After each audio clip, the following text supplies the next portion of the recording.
So আসসালামু আলাইকুম, শুনতে পাচ্ছেন কিনা দেখতে পাচ্ছেন কিনা জানাবেন প্লিজ। সরি, সকালে 10টায় ক্লাস নেব বলেছিলাম। আমার হচ্ছে ফ্রাইডেতে ডিউটি থাকে না, বা হচ্ছে চেম্বারও থাকে না, অন কলে আমি থাকি। তো আমার একটা পেশেন্ট ছিল, একটু গল্পটা জাস্ট শেয়ার করি। এটা হচ্ছে সবাই জয়েন করতে করতে একটু জাস্ট বুস্টিং করার জন্য, বুস্ট আপ করার জন্য ধরেন। সো পেশেন্টটা হচ্ছে অ্যাকচুয়ালি একটু ঘটনাটা বলি, বিকজ হচ্ছে এটা হয়তো আপনাদের জন্য একটু, বা আপনাদের কাছ থেকেও সাজেশন আসবে, বা আপনারাও হচ্ছে যারা জুনিয়র তারা হচ্ছে এটা শুনলে ভালো হবে। পেশেন্ট হচ্ছে কি প্রিভিয়াস 4 সিজারিয়ান সেকশন, 4টা সিজার তার। এখন হচ্ছে তিনি আসলে খুবই দুঃখজনক আর কি, তার হাজবেন্ড হচ্ছে একদম খুবই ধার্মিক, তো উনি হচ্ছে কোনো কন্ট্রাসেপশন নিবে না। তো কন্ট্রাসেপশন নেয় না, কিন্তু হচ্ছে উনি কয়েকদিন পর পর কনসিভ করে, এবং কনসিভ করার পরে বা হচ্ছে দেখা যায় মানে যাই হোক, কন্ট্রাসেপশন ইউজ না করে যেটা হয় আর কি, তারপরে হচ্ছে ইপিল খাওয়ায় বউকে। নিজে কোনো কন্ট্রাসেপশন নেয় না, বা হচ্ছে ওয়াইফ কোনো কপারটি ইউজ করবে বা ইমপ্লান্ট ইউজ করবে, এই ধরনের পার্মানেন্ট বা লং অ্যাক্টিং কিছু ইউজ করে না। তারপর হচ্ছে ইপিল খায়। এখন হচ্ছে এখন সে বলে কি এটা কি ইমার্জেন্সি পিল, আমি জানি না ঘটনা আসলে কি। এখন হচ্ছে গিয়ে রিসেন্টলি সেরকম বলতেছে আমি তো ইমার্জেন্সি পিল খেয়েছি, ইমার্জেন্সি পিল খাওয়ার পরে অনেক ব্লিডিং, একদম ব্লিডিং এ ভেসে যাচ্ছে। এরপর হচ্ছে কি দেখা গেল এটা অ্যাকচুয়ালি ইমার্জেন্সি পিল না, ওটা অ্যাকচুয়ালি এমএম কিট। এখন কি সে রিকারেন্ট রিপিটেড এমএম কিটই খায়, নাকি অন্য সময় ইমার্জেন্সি পিল আদৌ খায়, আই ডোন্ট নো। এখন হচ্ছে তার এই ঘটনা হলো মে মাসে সে এমএম কিট খেয়েছে, তারপরে হচ্ছে এখনো তার এক্সপালশন হয় নাই।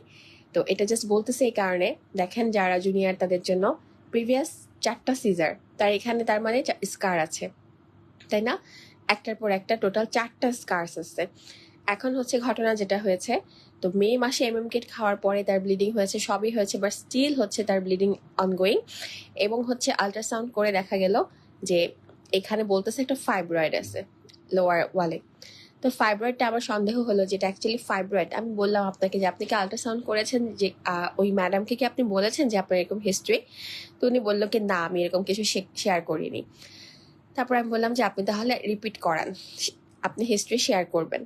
তারপর হচ্ছে গিয়ে শেয়ার করে এটা রিপিট করব, ভালো কথা। তারপর আমি ওনার প্রিভিয়াস পেপারস ঘাটা শুরু করলাম। প্রিভিয়াস পেপার একদম আর্লি উইকসে আমি একটা আল্ট্রাসাউন্ডের রিপোর্ট দেখলাম, ওখানে লেখা যে স্কারটা হচ্ছে এখানে ডেহিসেন্স আছে। অর্থাৎ কি স্কারটা হচ্ছে পাতলা হয়ে গিয়েছে, কোনো একটা জায়গায় ফাঁকা আছে বা সামথিং এরকম কিছু, আর্লি প্রেগনেন্সিতে খুব মানে বড় করে মার্ক করে লেখা। এবং সেই আল্ট্রাসাউন্ডটা হচ্ছে সামহাও মানে পেশেন্টটা কোনো আসলে গাইনোকোলজিস্টকে দেখায় নাই, লোকাল ডক্টরদেরকে হচ্ছে দেখিয়েছে, ফার্মেসিতে বসে। আদৌ ডক্টর নাকি নন ডক্টর আমি জানি না। এখন হচ্ছে পরে আমরা এত কিছু কনফিউশনের জন্য এমআরআই করতে দিলাম, বিকজ আমার কাছে মনে হচ্ছিল এটা স্কার একটোপিক কিনা। এক্স্যাক্টলি তাই।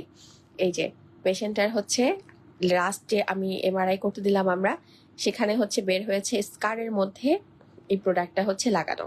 তো এখন এটা আইদার ইনকমপ্লিট অ্যাবর্শন ওল্ড এখানে লেগে আছে, অথবা স্কার একটোপিক। তো যাই হোক, তো এখন এই পেশেন্ট হচ্ছে খুবই কমপ্লিকেটেড, বুঝতেই পারতেছেন, প্রিভিয়াস 4 সিজারিয়ান সেকশন। আমি বলেছিলাম যে আপনার হাজবেন্ডকে ছাড়া আপনি আসবেন না, আপনার হাজবেন্ড আসবে, হাজবেন্ডের সঙ্গে কথা বলবো, তারপর আমি এটার ম্যানেজমেন্টে যাব। না হলে হচ্ছে কি এটা আপনি সরকারি মেডিকেলে যাবেন, কারণ এই ধরনের কেসগুলো পরে ঝামেলা করে। এখন তার হাজবেন্ড আসবে না, আর হাজবেন্ড হচ্ছে ঢাকার বাইরে জব করে। তো যাই হোক, পরে এখন আজকে সকালবেলা হাজবেন্ড এসেছে। তো এখন হাজবেন্ড আসার পরে উনি হচ্ছে আমার চেম্বারে চলে এসেছে, তা আমাকে বলেও নাই। তো তারপর হচ্ছে এখন আসার পরে তো ফোন দিচ্ছি সবানে যে আমার হাজবেন্ড সহ এসেছি, প্লিজ আপনি আসেন, আপনি না বুঝলে আমার হাজবেন্ড চলে যাবে, এরকম একটা সিচুয়েশন। তারপরে হচ্ছে গিয়ে গেলাম, তার হাজবেন্ডকে আমি বুঝাবো, হাজবেন্ড বলে কি অপারেশন হোক, সমস্যা কি, অপারেশন তো আমার কোনো অসুবিধা নেই অপারেশন হলে। বাট তাকে আমি বুঝাইতেই পারতেছি না যে এটা কতটা কমপ্লিকেটেড, এবং হচ্ছে সে যে এই এতবার এরকম কন্ট্রাসেপশন না নিয়ে এমএম কিট খাওয়াটা যে একটা রং ডিসিশন হয়েছে, সে এটাও হচ্ছে স্বীকার করতে নারাজ। ঠিক আছে, মানে খুবই, আমি আসলে জানি না এরকম মানে কি মাথা গরম হয়ে যায় এগুলা ডিল করতে গেলে। যাই হোক, পরে ভর্তি দিলাম, ভর্তি দিয়ে তারপরে আরো হচ্ছে যা যা করণীয় সব করা হলো, কিন্তু এখন আমরা ওটি করি নাই। ওটি হচ্ছে আমরা বিকালে করবো ইনশাল্লাহ, জুমার নামাজের পরে, সিনিয়র অ্যানেস্থেশিয়া স্যারকে নিয়ে। তো দোয়া করবেন যেন হচ্ছে পেশেন্টটা ভালো থাকে, কি যে হবে জানি না আমরা। ও তারপর এটা করতে করতে আরেকটা হচ্ছে পেশেন্ট ছিল আমাদের, ইমার্জেন্সি হচ্ছে নর্মাল ডেলিভারি ট্রায়াল ছিল। তো এখন হচ্ছে গিয়ে তারা আর নর্মাল ট্রায়াল দিবে না, কাউন্সেলিং করার পরও হচ্ছে তারা এখন সেজারি করবে। এই ঘ্যানো প্যানো ট্যানো সেটা হচ্ছে ওটি করে আমি আসলাম। তো সব কিছু মিলে লেট হয়ে গেল। ফ্রাইডেতে হচ্ছে সাধারণত আমার কিছু থাকে না, বাট মাঝে মাঝে একটু এরকম ওকেশনালি চলে আসে। তো এখন অবস্টেট্রিশিয়ানের লাইফ একটু এরকম হয়েই যায়। সো এই জন্য হচ্ছে দুঃখিত আপনাদের দেরি করালাম। তবে যদি হচ্ছে আমি একান্ত খুব দেরি হয়ে যেত, আসতেই পারছি না, তাহলে ক্লাসটা আমি না নিয়ে আমি অন্য কাউকে নিয়ে নিতে বলতাম। তো যেহেতু হচ্ছে গিয়ে গতকালকে আমি নিয়েছি, তো মনে হলো আচ্ছা একটু লেট হলো, এখন আজকে আমি নিয়ে নিই। সো আপনাদের কাছে ক্ষমা প্রার্থী যে আপনাদেরকে 1.5 ঘন্টার উপরে আমি ওয়েট করিয়েছি। আর আমাদের হচ্ছে কানেক্টিং টিম কিন্তু লিখে দিয়েছিল, পোস্ট দিয়েছিল, কিন্তু হয়তো আপনারা সবাই কানেক্টেড না, তাই হচ্ছে হয়তো সবার কাছে নোটিফিকেশন যায়নি, এরকমটা হতে পারে। তো আস্তে আস্তে হচ্ছে আপনারা বুঝে যাবেন যে কিভাবে হচ্ছে গ্রুপটা ফলো করতে হবে। আজকেই হচ্ছে আমি ছোট ছোট করে হচ্ছে আপনাদের ইনস্ট্রাকশন রিল বানিয়ে দিব, কারণ রিল বানানো থাকলে আপনাদের দেখতে সুবিধা হবে। লাইভ করলে হচ্ছে অনেক সময় এত বড় লাইভ হচ্ছে সবার দেখতে ইচ্ছা করে না। তো 1-1.5 মিনিটের হচ্ছে ছোট ছোট রিলস বানিয়ে দিব যে কিভাবে হচ্ছে আপনি গ্রুপটাকে ফলো করবেন। সো আসি আমরা শুরু করি। বিসমিল্লাহির রহমানির রহিম। রাব্বি জিদনি ইলমা, রাব্বি জিদনি ইলমা, রাব্বি জিদনি ইলমা। সেটা হচ্ছে আমরা এখন কি পড়বো? আমরা পড়বো ভিটামিনস। গতকালকে আমরা বলেছিলাম ভিটামিনস পড়ার জন্য আমরা কয়েকটা জিনিসে হচ্ছে ফোকাস করব। সেটা কি? সবসময় আপনি যত বেশি পড়েন, যতই কম পড়েন না কেন, ভিটামিনস থেকে একদম হেডিং দিয়ে আপনি কয়েকটা পোর্শন হচ্ছে বাদ দিবেন না। সেটা কি? প্রথমত হচ্ছে ভিটামিনসের টাইপস কি। আচ্ছা, প্রথমে দেখেন ভিটামিন কি আমরা সবাই জানি। ভিটামিন কিন্তু অর্গানিক, ঠিক আছে? গতকালকে আমরা একটা জিনিসের কথা বলেছিলাম ইনঅর্গানিক। বলেন তো কোনটা ছিল ইনঅর্গানিক? দেখি রিকল করেন, মনে আছে কিনা। ইনঅর্গানিক কোনটাকে বলেছিলাম?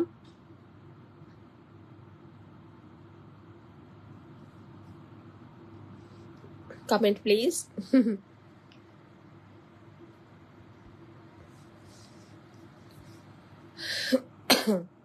গুড। মিনারেলসকে আমরা ইনঅর্গানিক বলেছিলাম, আর ভিটামিনস হচ্ছে অর্গানিক, ঠিক আছে? তাহলে ভিটামিনস হচ্ছে অর্গানিক, ওকে? এইগুলা হচ্ছে ছোট ছোট জিনিস, পরীক্ষার হলে না ইনঅর্গানিক অর্গানিক এমসিকিউ স্টেমে এগুলা থাকে, আমাদের ভুল হয়। একটা কথা একটু বলি, যেহেতু পরীক্ষা একদিনে, আমরা সবসময় আগে কি করতাম, যারা হচ্ছে আগেও পরীক্ষা দিয়েছেন তারা জানেন, তারা হচ্ছে সবাই এসবিএ তে বেশি ফোকাস করতেন। যে একদিনে যখন পরীক্ষা হতো, 3 দিনে, তখন তো প্রত্যেকটা পেপারে 70 পেতে হতো। তখন সিঙ্গেল বেস্ট মোটামুটি বেশি সব কারেকশন হলে, মোটামুটি কারেকশন হয়ে এমসিকিউটা মোটামুটি হলে কিন্তু পাস হয়ে যেত। কিন্তু যখন একদিনে পরীক্ষা, এখনো দেখা যাচ্ছে অভ্যাসবশত সবাই সিঙ্গেল বেসটাকে হচ্ছে ফোকাস করতেছে বেশি, কারণ সিঙ্গেল বেসটে ভুল হয় বেশি, সিঙ্গেল বেসটে কনসেপশন ক্লিয়ার থাকা লাগে বেশি। এমসিকিউটা হচ্ছে অনেকে একটু ইগনোর করে যাচ্ছে। কিরকম? এমসিকিউ হচ্ছে এতগুলা, যখন এমসিকিউ আপনি একদিনে দিতে যাবেন, আপনার কিন্তু অনেকগুলা স্টেম পড়ে পড়ে মাথায় ঢুকাতে হয়, মানে এটা কিন্তু অনেক চ্যালেঞ্জিং একটা ব্যাপার। তখন হচ্ছে কি জাস্ট স্টেম পড়ার ভুলের কারণে, বা মাথাটা ঠান্ডা না রাখার কারণে, বা লম্বা সময় পরীক্ষা দেওয়ার স্ট্রেসের কারণে এমসিকিউ স্টেম কিন্তু অনেকেরই ভুল হচ্ছে। এবং এই কারণে কিন্তু আমার মনে হচ্ছে এবার প্রচুর মানুষের পার্ট 1 হয়তো মিস হয়েছে অল্পের জন্য। কারণ সবাই হচ্ছে পরীক্ষা দিয়ে এসে আমাকে বলেছে এসবিএ খুবই ভালো হয়েছে, এমসিকিউ মোটামুটি হয়েছে, বা এমসিকিউতে হয়তো তারা গুরুত্ব কম দিয়েছে, এরকম কিন্তু হয়েছে। তো এই ধরনের স্টেমগুলা এমসিকিউতে আসে ইউজুয়ালি একটু এদিক সেদিক করে, তখন হচ্ছে খেয়াল না করলে ট্রু ফলসটা হচ্ছে উলট পালট হয়ে যায়, ওকে? তো এই জন্য হচ্ছে এখন থেকে এমসিকিউতে আপনারা খুব প্র্যাকটিস করবেন। আরেকটা ব্যাপার, আমরা কিন্তু হচ্ছে মেলোডি ব্যাচ সহ যতগুলা ব্যাচ আমাদের শুরু হয়েছে, গত সেশন পর্যন্ত আমরা কোনো অফলাইন কোনো কিছু করিনি। আমরা এখনো অফলাইন করতে চাচ্ছি না, আমাদের ফুল অফলাইন কখনোই হবে না, বিকজ হচ্ছে গিয়ে আমরা অনলাইনটাকেই বেশি প্রেফার করি। আমরা নিজেরা অনলাইনে ক্লাস নিতে বেশি স্বাচ্ছন্দ্য ফিল করি। হ্যাঁ, তবে হচ্ছে কিছু জিনিস আমরা অফলাইন নেব, যেমন হচ্ছে পরীক্ষা দেওয়ার প্র্যাকটিস। আপনি অনলাইনে হচ্ছে বাসায় বসে পরীক্ষা, আমি যত ইনস্ট্রাকশন দেই না কেন, আপনারা দেখা যায় ওই যে ইনস্ট্রাকশন ফলো করেন না, পরীক্ষার মধ্যে উঠেন বসেন, টানা পরীক্ষা দেওয়ার যে অভ্যাসটা সেটা হয় না। কাগজে কলমে পরীক্ষা দেওয়ার অভ্যাসটা হয়তো সবার ঠিক মতো হয় না। তাই এই সেশন থেকে কিন্তু আমরা কিছু কিছু পরীক্ষা অভ্যাস করার জন্য অফলাইনে নেওয়ার ব্যবস্থা করব। সো কষ্ট করে হলেও সেগুলো আপনারা অ্যাটেন্ড করবেন, ঠিক আছে? তো ভিটামিনস হচ্ছে আপনার অর্গানিক নিউট্রিয়েন্ট, ঠিক আছে?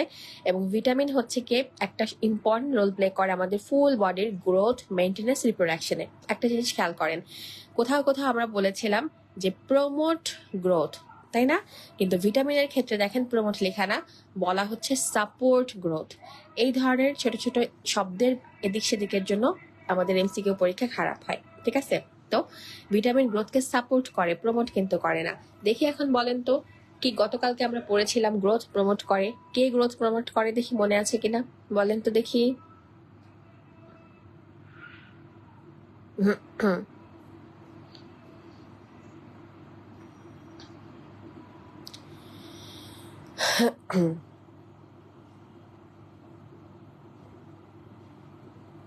ওয়ালাইকুম আসসালাম।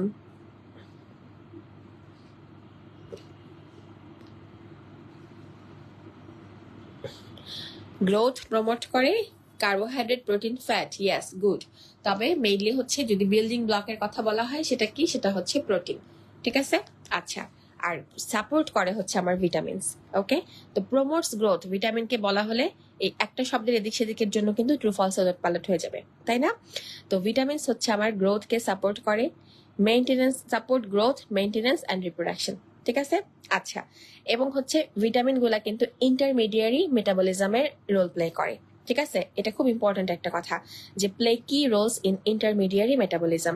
অর্থাৎ একটা মেটাবলিজম যখন হচ্ছে, মনে করেন হচ্ছে এত বড় একটা জিনিস মেটাবলিজম হয়ে একটু ছোট ছোট জিনিসে ভাগ হচ্ছে, এই মাঝখানের যে জিনিসগুলো হয় এই জায়গাগুলো হলো ইন্টারমিডিয়েট মেটাবলিজম। তো ইন্টারমিডিয়ারি মেটাবলিজমে ভিটামিনস অনেক ইম্পর্টেন্ট রোল প্লে করে। দেখবেন বিভিন্ন এনজাইমে বা অনেক কিছুতে করে, আস্তে আস্তে আমরা পড়বো। ওকে, তো গেল। তো আরেকটা ইম্পর্টেন্ট জিনিস হচ্ছে ভিটামিনস কিন্তু হচ্ছে কি আপনার বডিতে সিনথেসিস হয় না। ঠিক আছে, এটা আমরা জানি ভিটামিন বডিতে সিনথেসিস হয় না। তো এখন হচ্ছে মাঝে মাঝে সামান্য কিছু ভিটামিন সিনথেসিস হয়, বাট হচ্ছে সেগুলা আসলে অ্যাডিকুয়েট না। ওইটুক দিয়ে ভিটামিন দিয়ে বডিতে হচ্ছে আপনার আসলে হবে না, কিছুই হবে না। সো এই জন্য ডায়েটের মাধ্যমে ভিটামিন হচ্ছে আমাদের খেতে হয়। ঠিক আছে, সো তাহলে আমরা ভিটামিনকে কি বলবো বলেন তো? এসেনশিয়াল নিউট্রিয়েন্ট নাকি নন এসেনশিয়াল নিউট্রিয়েন্ট, কি বলবো বলেন তো দেখি, বলেন কি বলবো? আচ্ছা, এরপরে হচ্ছে আরেকটা কথা, ভিটামিনস হচ্ছে স্ট্রাকচারের, টিস্যু স্ট্রাকচারের কোনো কম্পোনেন্ট না। ঠিক আছে, মানে একটা হচ্ছে মনে করেন আপনি একটা একটা এটা ধরেন একটা মাংসের টুকরা, এই মাংসের টুকরা যে স্ট্রাকচারটা ফর্ম হয়েছে, প্রত্যেকটা যে মাসেল ফাইবার আছে এগুলা কি, এখানে প্রোটিন আছে, তারপরে এখানে হয়তো একটু ফ্যাট আছে। ঠিক আছে, তারপরে এরকম আর কি, মানে এটা একদম স্ট্রাকচারের সঙ্গে জড়িত। বাট ভিটামিন হচ্ছে কোনো স্ট্রাকচারাল কম্পোনেন্ট না। ঠিক আছে, এবং ভিটামিনের কোনো এনার্জি ভ্যালু নাই। আমরা যে ফ্যাট, প্রোটিন, কার্বোহাইড্রেটের এনার্জি ভ্যালু পড়েছিলাম আছে, কিন্তু ভিটামিনস এর কোনো হচ্ছে এনার্জি ভ্যালু নাই। ভিটামিন আপনি এক গুষ্টি খেলেও হচ্ছে আপনার কোনো হিট প্রডিউস হবে না, কোনো এনার্জিও হচ্ছে আসবে না। ঠিক আছে, সো এইগুলা খুব ইম্পর্টেন্ট কয়েকটা কথা। Good, essential component. সো এগুলা খুব ইম্পর্টেন্ট কয়েকটা কথা। এখন আসেন ভিটামিনের সোর্স কি আমাদের হিউম্যান বডিতে? একটা হচ্ছে এক্সোজেনাস, বাহিরে থেকে আসে, সেটা হচ্ছে খাবারের মাধ্যমে, ডায়েট। ঠিক আছে, আর আরেকটা হচ্ছে এন্ডোজেনাস, সেটা হচ্ছে অ্যাকচুয়ালি আমাদের বডিতে তৈরি হয়। তো এই এন্ডোজেনাসটা খুব ইম্পর্টেন্ট। একটা হচ্ছে ইন্টেস্টাইনাল ফ্লোরা। আচ্ছা, একটু আপনাদের হেল্প চাচ্ছি। আপনারা তো মেলোডি ব্যাচে আছেন, তাই না? যারা মেলোডিতে আছেন বা যে বিভিন্ন ব্যাচে, কম্বাইন্ড ব্যাচে, বিভিন্ন ব্যাচে হচ্ছে দেখেন আপনাদের লিঙ্ক দেওয়া হয়েছে, বিভিন্ন ব্যাচে আপনারা আছেন। হয়তো অনেকে এখনো বুঝতে পারছেন না যে কোন গ্রুপটা কিসের। অসুবিধা নেই, এগুলো সব হচ্ছে গিয়ে আমরা আপনাদেরকে বুঝিয়ে দিব। এখন ক্লাসটা আপাতত করেন, আর বলছি হচ্ছে গিয়ে একটু কষ্ট করে এক দুইজন লিঙ্ক, এই ক্লাসের লিঙ্কটা ওখানে শেয়ার করে দেন কমেন্ট সেকশনে, নোটিসের কমেন্ট সেকশনে। তারপর মেইন গ্রুপে আমরা নোটিস দিয়েছিলাম না, সেখানকার কমেন্ট সেকশনে শেয়ার করে দেন, তাহলে সবাই খুঁজে পাবে। স্পেশালি যারা ওল্ড স্টুডেন্ট আছেন তারা তো জানেন এই বিষয়গুলা। একটু কষ্ট করে এই শেয়ারটা দিয়ে সবাইকে একটু হেল্প করেন। আচ্ছা, তো যেটা আমরা বলতেছিলাম এন্ডোজেনাস সোর্স, হ্যাঁ, একটা হচ্ছে ইন্টেস্টাইনাল ফ্লোরা। ঠিক আছে, তো ইন্টেস্টাইনাল ফ্লোরা খুবই সামান্য পরিমাণ ভিটামিন সিনথেসিস করতে পারে। সেগুলা কোনটা? 3টা ভিটামিন। একটা হচ্ছে ভিটামিন কে, একটা হলো ভিটামিন B12, আরেকটা হচ্ছে বায়োটিন। আচ্ছা বলেন দেখি, বায়োটিন হচ্ছে অ্যাকচুয়ালি কোন vitamin? Vitamin B1, B2, B3 এরকম করে যদি আমি চিন্তা করি, বায়োটিন কোন ভিটামিনটা একটু বলেন তো দেখি, দেখি কার মনে আছে।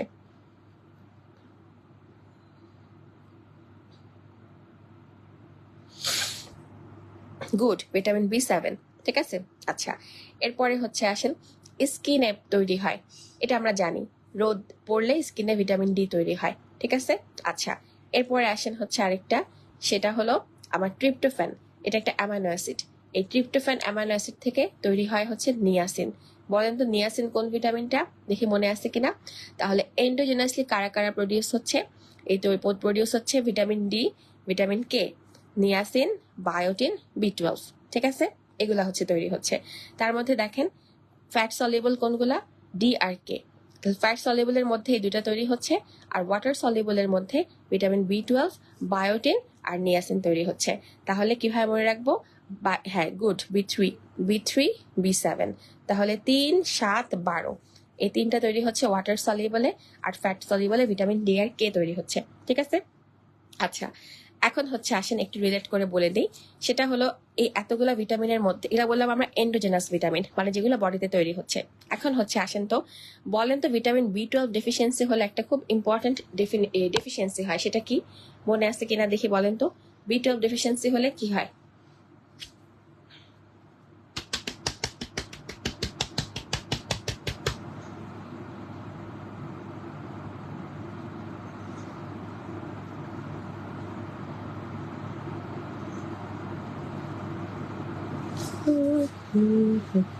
Megaloblastic anaemia, good. অনেক কিছু হয়, তার মধ্যে একটা হলো মেগালোব্লাস্টিক অ্যানিমিয়া। কথাটা কেন বললাম? আরো একটা আছে এরকম, সেটা হচ্ছে B9, মানে ফলিক অ্যাসিড। এটার ডেফিসিয়েন্সিতেও মেগালোব্লাস্টিক অ্যানিমিয়া হয়। অর্থাৎ এই দুইটার ডেফিসিয়েন্সিতে আপনার মেগালোব্লাস্টিক অ্যানিমিয়া হতে পারে। কিন্তু কোনটা বেশি ইম্পর্টেন্ট? কোনটা বেশি ইম্পর্টেন্ট যদি আপনি বলেন, আপনাকে খেয়াল করতে হবে বয়সটা কত দিয়েছে। যদি হচ্ছে আপনার রিপ্রোডাক্টিভ এইজের কোনো মহিলার কথা বলে, তাহলে কিন্তু ভিটামিন B9 যেটা ফলিক অ্যাসিড ডেফিসিয়েন্সিটা আমাদের জন্য বেশি ইম্পর্টেন্ট। কেন? বিকজ হচ্ছে গিয়ে ভিটামিন B12 যেটা, এটা হচ্ছে অনেক বেশি ডেফিসিয়েন্সি না হলে আসলে সিমটম আসবে না। কেন? দেখেন, B12 কিন্তু আপনার এন্ডোজেনাস তৈরি হয়, B9 এন্ডোজেনাস তৈরি হয় না। সো যদি আপনি হচ্ছে ফলিক অ্যাসিড একেবারেই হচ্ছে না খান, তাহলে কিন্তু আপনার বডি কোনোভাবে এটা কাভার আপ দিবে না। বাট B12 এর যেহেতু হচ্ছে একটু এন্ডোজেনাস তৈরি হওয়ার একটা ওয়ে আছে, প্লাস B12 এর স্টোরটা কিন্তু একটু বেশি থাকে, তাই হচ্ছে B12 ডেফিসিয়েন্সি সিমটম কিন্তু লেটে আসে। ঠিক আছে? তো রিলেট করে হচ্ছে একটু বলে দিলাম। আচ্ছা, এবার হচ্ছে আসেন রিলেট করে আমি আরো কয়েকটা কথা একটু বলতে চাই। সেটা হলো দেখেন, কিছু কিছু ভিটামিনস আছে দেখবেন ওরা পেরিফেরাল নিউরোপ্যাথি করে, তাই না? এখানে আপনি একসাথে একটু লিখে রাখতে পারেন। বলেন তো এই যে পেরিফেরাল নিউরোপ্যাথি করে মানে কি? তার নার্ভাস সিস্টেমকে এফেক্ট করে। এখন বলেন তো দেখি, নার্ভাস সিস্টেমকে এফেক্ট করে এরকম কোন কোন ভিটামিন আছে? এটা তো হচ্ছে ওষুধপত্র রেগুলার যারা আমরা খাই, বাসায় আনি, ঠিক আছে, তারা কিন্তু এটা খুব বলতে পারবো আরাম করে। বলেন তো কোনটা নার্ভাস সিস্টেমকে এফেক্ট করে, কোন কোন ভিটামিন?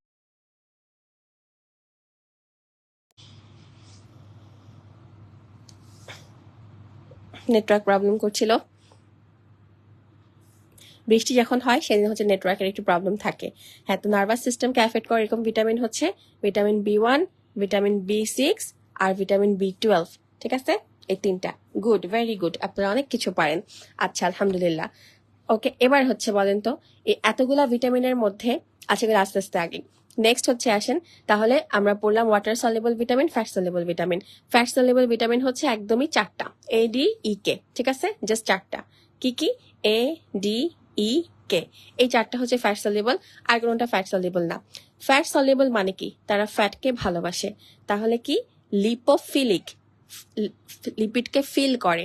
ওকে, ওরা হচ্ছে লিপোফিলিক। আর তার মানে তারা ওয়াটারকে পছন্দ করে না। তাহলে কি? হাইড্রোফোবিক। ওকে, এটা হচ্ছে আমি মনে রাখি এইভাবে, যে আমি যাকে পছন্দ করি তাকে আমি ফিল করব। সো ফ্যাট হচ্ছে ফ্যাটকে সে ফিল করে, সো লিপোফিলিক। আর পানিকে অপছন্দ করে, তাই হলো হাইড্রোফোবিক। ওকে, তাহলে তারা লিপোফিলিক, হাইড্রোফোবিক, এবং তারা হচ্ছে নন পোলার। ওকে, তারা হচ্ছে নন পোলার। তারপর হচ্ছে তারা ওয়াটারে ইনসলিউবল। যেহেতু ফ্যাট, আমরা জানি পানিতে আর ফ্যাটে কখনো মিশে না, তাই ওরা হচ্ছে ওয়াটার ইনসলিউবল, কিন্তু তারা হচ্ছে ফ্যাট সলিউবল। ঠিক আছে? আচ্ছা, এবং সরি, আমরা পড়েছিলাম ডায়েটারি ফ্যাটের কথা, মনে আছে? যে ডায়েটারি মানে ফ্যাটের কথা, যে ফ্যাটের সাথে কিন্তু ফ্যাট সলিউবল ভিটামিন থাকে। দেখেন, একটা কথা মনে রাখবেন, আমরা যখন ফ্যাট খাই সেখানে ফ্যাট সলিউবল ভিটামিন থাকবে, যখন আমরা হচ্ছে কি শাকসবজি খাই সেখানে ওয়াটার সলিউবল ভিটামিন বেশি থাকবে, তাই তো? এখন যদি কেউ একেবারে হচ্ছে ফ্যাট খাওয়া কমায় দেয়, যে খুব এক্সট্রিম ডায়েট কন্ট্রোল করবে, সে কিন্তু ফ্যাট যখন কম খাবে তার কিন্তু ফ্যাট সলিউবল ভিটামিনের ডেফিসিয়েন্সি হতে পারে। ঠিক আছে? আবার দেখেন, যখন হচ্ছে আপনি রান্না বান্না এমন ভাবে করবেন যে আপনি অনেক বেশি তাপ ইউজ করেন, আপনি একদম ভুনা ভুনা রান্না করেন, তখন কিন্তু আপনার শাকসবজিতে হচ্ছে যেই ভিটামিনটা থাকবে সেটা উড়ে চলে যাবে।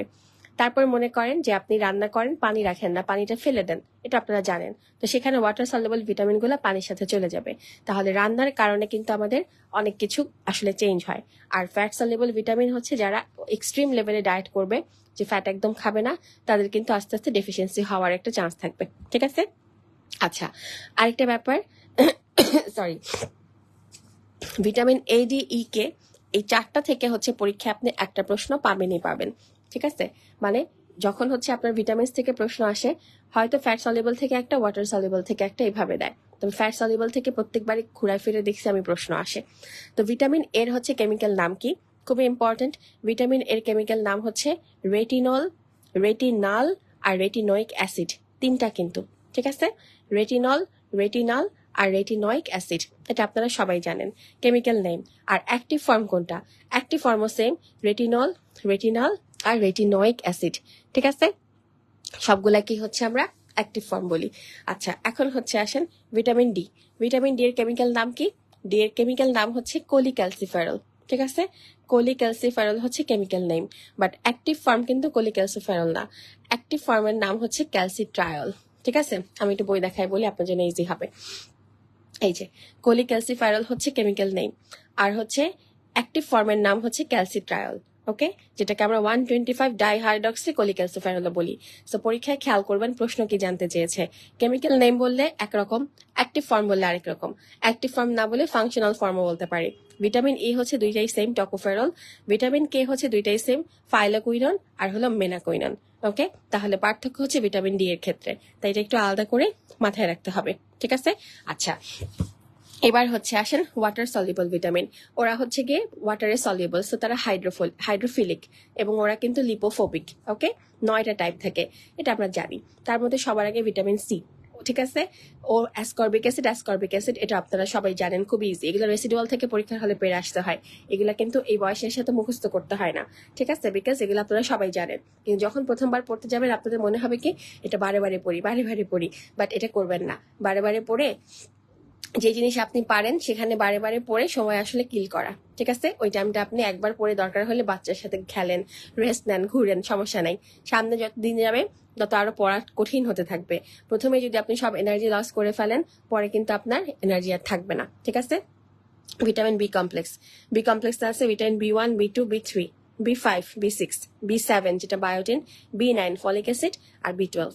প্রত্যেকটার কেমিক্যাল নেম দেখেন, thymine, riboflavin, niacin, nicotinic acid, একই কথা, ঠিক আছে? পেন্টোথেনিক অ্যাসিড, পাইরিডক্সিন আর পাইরিডক্সাল, বায়োটিন, ফলিক অ্যাসিড আর ফোলেট আর কোবালামিন, ওকে? আচ্ছা, এখন দেখেন অ্যাক্টিভ ফর্ম।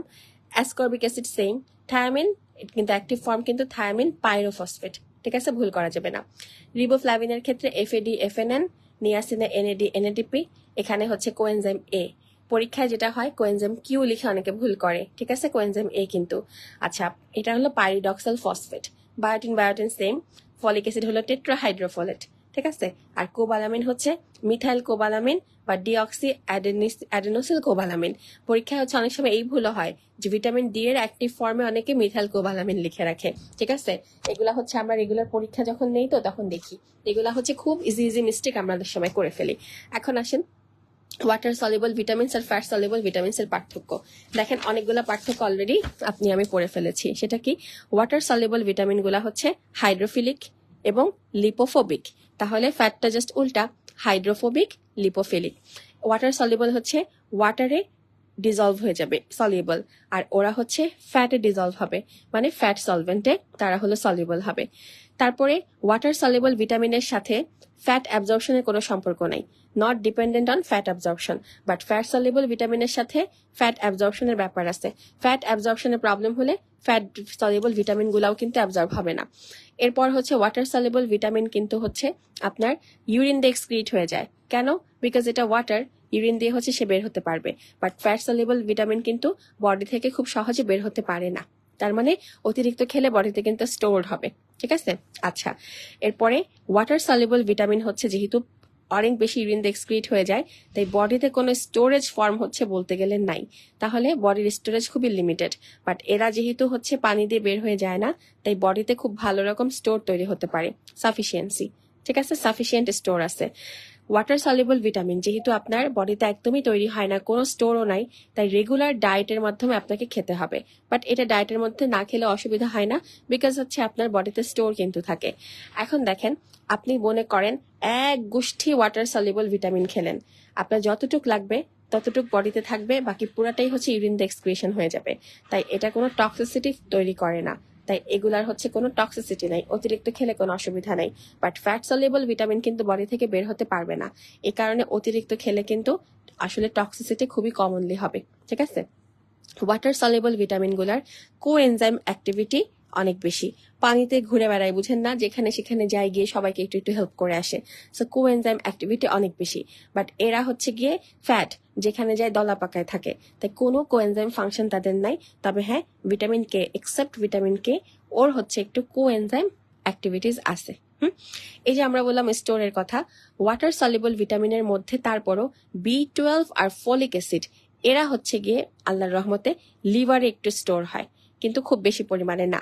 একটা সময় যদি আপনি না খেয়ে থাকেন, না ডায়েটে এটা সাপ্লিমেন্ট নেন, তখন এগুলো হচ্ছে স্টোরটা ফল করা স্টার্ট করে।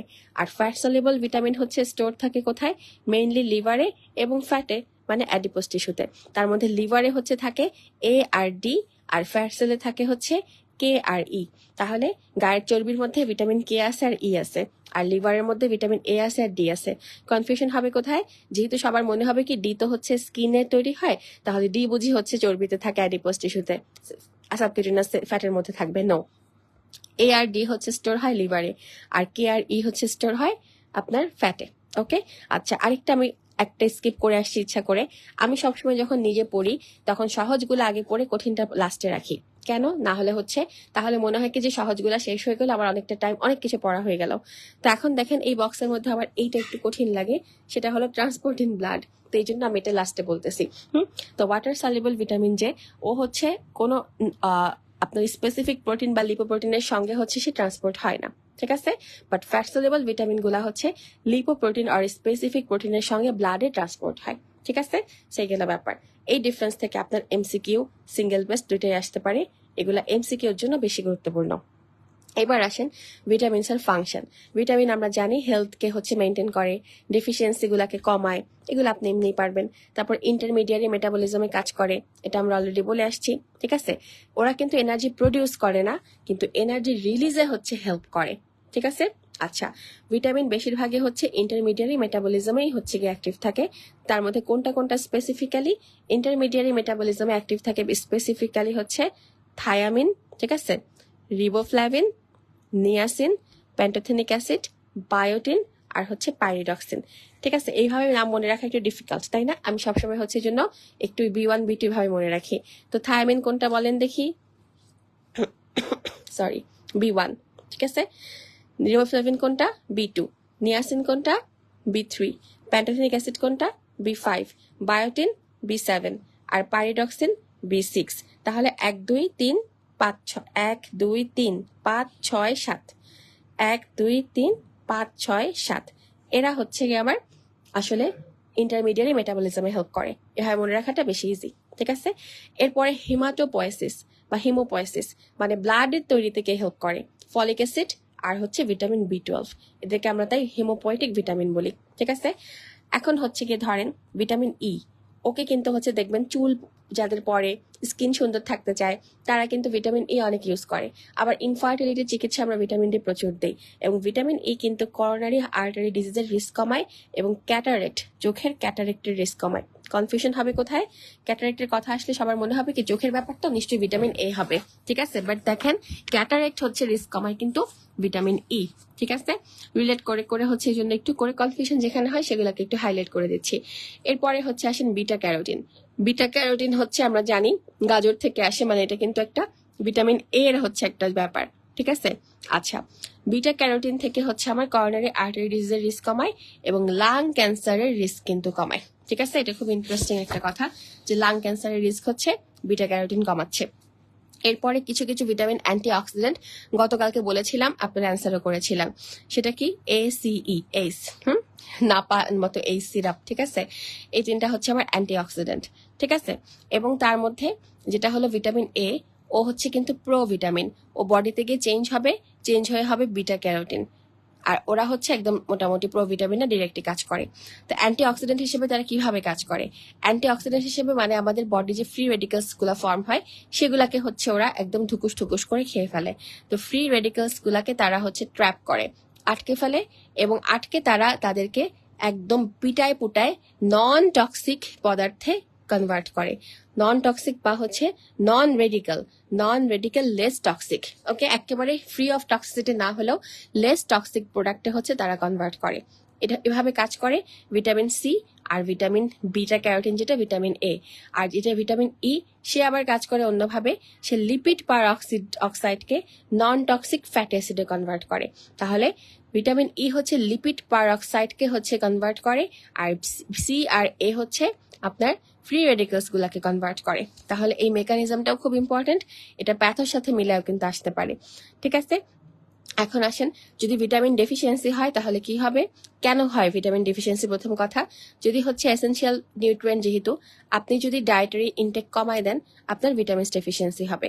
ঠিক আছে, আচ্ছা, এরপর হচ্ছে ধরেন আপনি খাচ্ছেন ঠিকই, বাট যেখানে যেখানে ফাংশন করার কথা সেই টিস্যুগুলা ওকে কোনো একটা কারণে ইউটিলাইজ করতে পারতেছে না, তখনও হচ্ছে গিয়ে ডেফিসিয়েন্সি সিমটম হবে। যদি আপনার অ্যাবজর্পশন কমে যায়, আপনি খাচ্ছেন ঠিকই, মুখ দিয়ে ঢোকাচ্ছেন, কিন্তু যেখানে অ্যাবজর্পশন হবে সেইখানে হচ্ছে অসুবিধা, ইন্টেস্টাইনাল ডিসঅর্ডার আছে, পেটে কৃমি আছে, বা হচ্ছে ডায়রিয়া হচ্ছে, তাহলে কি অ্যাবজর্পশন হবে? হবে না, তখন ভিটামিন ডেফিসিয়েন্সি হবে। এরপর যদি কোনো কারণে রিকোয়ারমেন্ট বেড়ে যায়, মনে করেন কেউ হচ্ছে ছোট একটা গ্রোথ পিরিয়ডে আছে বা প্রেগনেন্সিতে ল্যাকটেশনে আছে, রিকোয়ারমেন্ট বেড়ে গেলে ইনএডিকুয়েট, তখন যদি খাবার খাওয়া হয় সো ডেফিসিয়েন্সি হবে। এরপর খুব ইম্পর্টেন্ট যেটা ড্রাগ ইনডিউসড, কিছু কিছু ড্রাগের জন্য ভিটামিন ডেফিসিয়েন্সি হয়, যেমন অ্যান্টিবায়োটিক। ঠিক আছে, যখন আমরা অ্যান্টিবায়োটিক খাই, অ্যান্টিবায়োটিক কিন্তু আমাদের গাটের ফ্লোরাকে হচ্ছে মেরে ফেলে, তাই না? তো গাট ফ্লোরা যখন মরে যাবে, গাটের ফ্লোরা কিন্তু ভিটামিন তৈরি করে, তখন হচ্ছে সেই ভিটামিন সিনথেসিসের ফাংশনটা তার কমে আসবে। তাহলে এইগুলা হচ্ছে আপনার ওভারঅল যে কোনো ভিটামিন ডেফিসিয়েন্সির কারণ। এখন আমরা একটা একটা করে ভিটামিন পড়বো। প্রথমে আসেন ভিটামিন। একটা হচ্ছে আপনাকে সহজ করে দেই, প্রত্যেকটা ভিটামিনের আপনাকে যেটা পড়তে হবে, এই যে থায়ামিন, নিয়াসিন যে নামগুলো আছে সেই নামগুলো অবশ্যই পড়বেন। এরপরে হচ্ছে প্রত্যেকটা ভিটামিনের অ্যাক্টিভ ফর্ম, ঠিক আছে? তারপরে প্রত্যেকটা ভিটামিনের ডেফিসিয়েন্সি সিমটম, প্রত্যেকটা ভিটামিনের টক্সিসিটি, এই স্টাইলে হচ্ছে আগে পড়বেন। তারপরে মানে এখানে যেন কোনো মিস না হয়, তারপরে আপনি বাকি ইনফরমেশন গুলো মাথায় ঢোকাবেন। ঠিক আছে, মানে রিভিশনের সময় বলতেছি। এখন হচ্ছে আসেন, মানে আপনি যখন নিজে পড়তে যাবেন তখনকার কথা বলতেছি। এখন হচ্ছে আসেন, ফার্স্টে আমরা ভিটামিন এ বলবো। ভিটামিন এর হচ্ছে অ্যাক্টিভ ফর্ম কি, আমরা একটু আগে হচ্ছে বলে আসছি। দেখেন, function, active forms of vitamin A কোনটা? তিনটা, রেটিনয়েক অ্যাসিড। তা এখন একটা একটা করে পড়বো। সেটা হচ্ছে রেটিনল, প্রত্যেকটা থেকে পরীক্ষায় প্রশ্ন আসে। রেটিনল হচ্ছে কি, এটা একটা প্রাইমারিলি অ্যালকোহল, ঠিক আছে? অ্যানিমাল টিস্যুতে হচ্ছে আমরা পাই রেটিনল এস্টার হিসেবে, with long chain fatty acid, mostly palmitic acid. দেখেন কতগুলা কথা লেখা। বিষয়টা হলো, রেটিনল হচ্ছে অ্যাকচুয়ালি আপনি এটাকে প্রাইমারি অ্যালকোহল হিসেবে বলতে পারেন, it is a primary alcohol. তাহলে যদি পরীক্ষায় আসে ভিটামিন এ হচ্ছে একটা প্রাইমারি অ্যালকোহল, তাহলে যদি আপনার এই পড়াটা না মাথায় থাকে, আপনি কিন্তু এটাকে ফলস দিয়ে আসবেন নাকি? হ্যাঁ, ভুলগুলো এইভাবেই আমাদের হয়। এটা হচ্ছে প্রাইমারি অ্যালকোহল, এবং থাকে হচ্ছে, যেহেতু ভিটামিন ফ্যাট সলিবল, তাহলে কোথায় থাকবে? অ্যানিমাল সোর্স গুলাতে, এবং থাকে হচ্ছে তাহলে অ্যানিমাল টিস্যুতে। এবং সে কিন্তু রেটিনল হিসেবে থাকে না, অ্যানিমাল টিস্যুতে সে থাকে হলো retinol ester with long chain fatty acid, long chain fatty acid, ঠিক আছে? লং চেইন ফ্যাটি অ্যাসিড হিসেবে থাকে। আচ্ছা, এবং লং চেইন ফ্যাটি অ্যাসিডটার নাম হচ্ছে পামিটিক অ্যাসিড, ঠিক আছে? এটা হচ্ছে ভিটামিন এর স্টোরেজ ফর্ম। তাহলে যদি জিজ্ঞেস করে রেটিনয়েক অ্যাসিডের মধ্যে কোনটা স্টোরেজ ফর্ম, রেটিনল হচ্ছে আমার স্টোরেজ ফর্ম, ঠিক আছে? আচ্ছা, এবার আসেন রেটিনাল যেটা, সেটা হচ্ছে রেটিনলটা হচ্ছে কিছু রিয়াকশন হবে। কি রিয়াকশন হবে? অক্সিডেশন হয়ে তারপরে হচ্ছে হয়ে যাবে রেটিনাল। ওকে, তো রেটিনল হচ্ছে একটা অ্যালকোহল, আর রেটিনাল যেটা, ও কি, ও হচ্ছে একটা অ্যালডিহাইড, ঠিক আছে? ও হচ্ছে অ্যালডিহাইড, এবং চেঞ্জ হবে কিভাবে? অক্সিডেশন হয়ে। এবার আসেন রেটিনয়েক অ্যাসিড হচ্ছে আবার রেটিনাল অক্সিডেশন হয়ে হবে রেটিনয়েক অ্যাসিড, অথবা রেটিনাল অক্সিডেশন হয়ে ডিরেক্ট রেটিনয়েক অ্যাসিড হতে পারে, ঠিক আছে? তো এইভাবে হচ্ছে ওরা একটা আরেকটার সাথে সম্পর্কিত। ওকে, আচ্ছা, এখন হচ্ছে রেটিনয়েক অ্যাসিড, তার সাথে সিনথেটিক ভিটামিন এ একত্রে আমরা বলি রেটিনয়েড। অর্থাৎ সিনথেটিক ভিটামিন এ মানে কি, যে ভিটামিনটা হচ্ছে আপনি ল্যাবে তৈরি করেন, তাহলে এদের সবাইকে হচ্ছে আমরা বলতে পারি রেটিনয়েড। ঠিক আছে? তাহলে রেটিনয়েড বললে সবগুলাকে বোঝায়, আর একটা একটা করে বললে নির্দিষ্ট তার নামটাকে বোঝায়। ঠিক আছে? আচ্ছা, এবার আসেন ভিটামিন এ যেটা প্ল্যান্ট সোর্স মানে ভেজিটেবল থেকে আসে, ওটাকে হচ্ছে আমরা বলি বিটা ক্যারোটিন, যেটা হচ্ছে গাজর টাজরে থাকে আমরা জানি, অর্থাৎ ভেজিটেবলে থাকে। ঠিক আছে? তো এইটা কি পার্থক্য কোথায়? পার্থক্য হচ্ছে, দেখেন যদি আপনাকে জিজ্ঞেস করে প্রো ভিটামিন ইন হচ্ছে অফ প্ল্যান্ট সোর্স, ঠিক আছে, ভিটামিন এর, সেটা হচ্ছে বিটা ক্যারোটিন। ঠিক আছে? ওদের হচ্ছে দুইটা মলিকিউল অফ রেটিনাল থাকে, অর্থাৎ বিটা ক্যারোটিনের সঙ্গে এই তিনটার মধ্যে সামঞ্জস্য কার, সিমিলারিটি কার? সিমিলারিটি হচ্ছে রেটিনালের। রেটিনল বা রেটিনোইক অ্যাসিডের সাথে কিন্তু না, রেটিনালের সাথে বিটা ক্যারোটিনের হচ্ছে অনেক বেশি সম্পর্ক আছে। ঠিক আছে? বিটা ক্যারোটিন যখন আমরা খাই, গাজর টাজর ভেজিটেবলস আমরা খাচ্ছি, সেটা হচ্ছে আমাদের ইন্টেস্টাইনে যাচ্ছে। ইন্টেস্টাইনে গিয়ে বিটা ক্যারোটিন হচ্ছে অক্সিডেশন হয়ে সে হচ্ছে আলটিমেটলি রেটিনালি কিন্তু ফর্ম করতেছে। ঠিক আছে? এই যে রিলেশনগুলা, এগুলা কিন্তু পরীক্ষায় বিভিন্নভাবে আসে। এখন আসেন সোর্স, এটা আপনি জানেন অ্যানিমাল সোর্স থেকে আসে, প্ল্যান্ট সোর্স থেকে। অ্যানিমাল সোর্সে রেটিনল স্টার হিসেবে, প্ল্যান্ট সোর্সে বিটা ক্যারোটিন হিসেবে, এবং সোর্সগুলো আপনি একবার দেখলেই পারবেন, এগুলো পরীক্ষায় খুব একটা আসবে না। আচ্ছা, এখন হচ্ছে আসেন একটা মেটাবলিজম অ্যান্ড অ্যাবজর্পশন, এটা একটা ইম্পর্টেন্ট পড়া।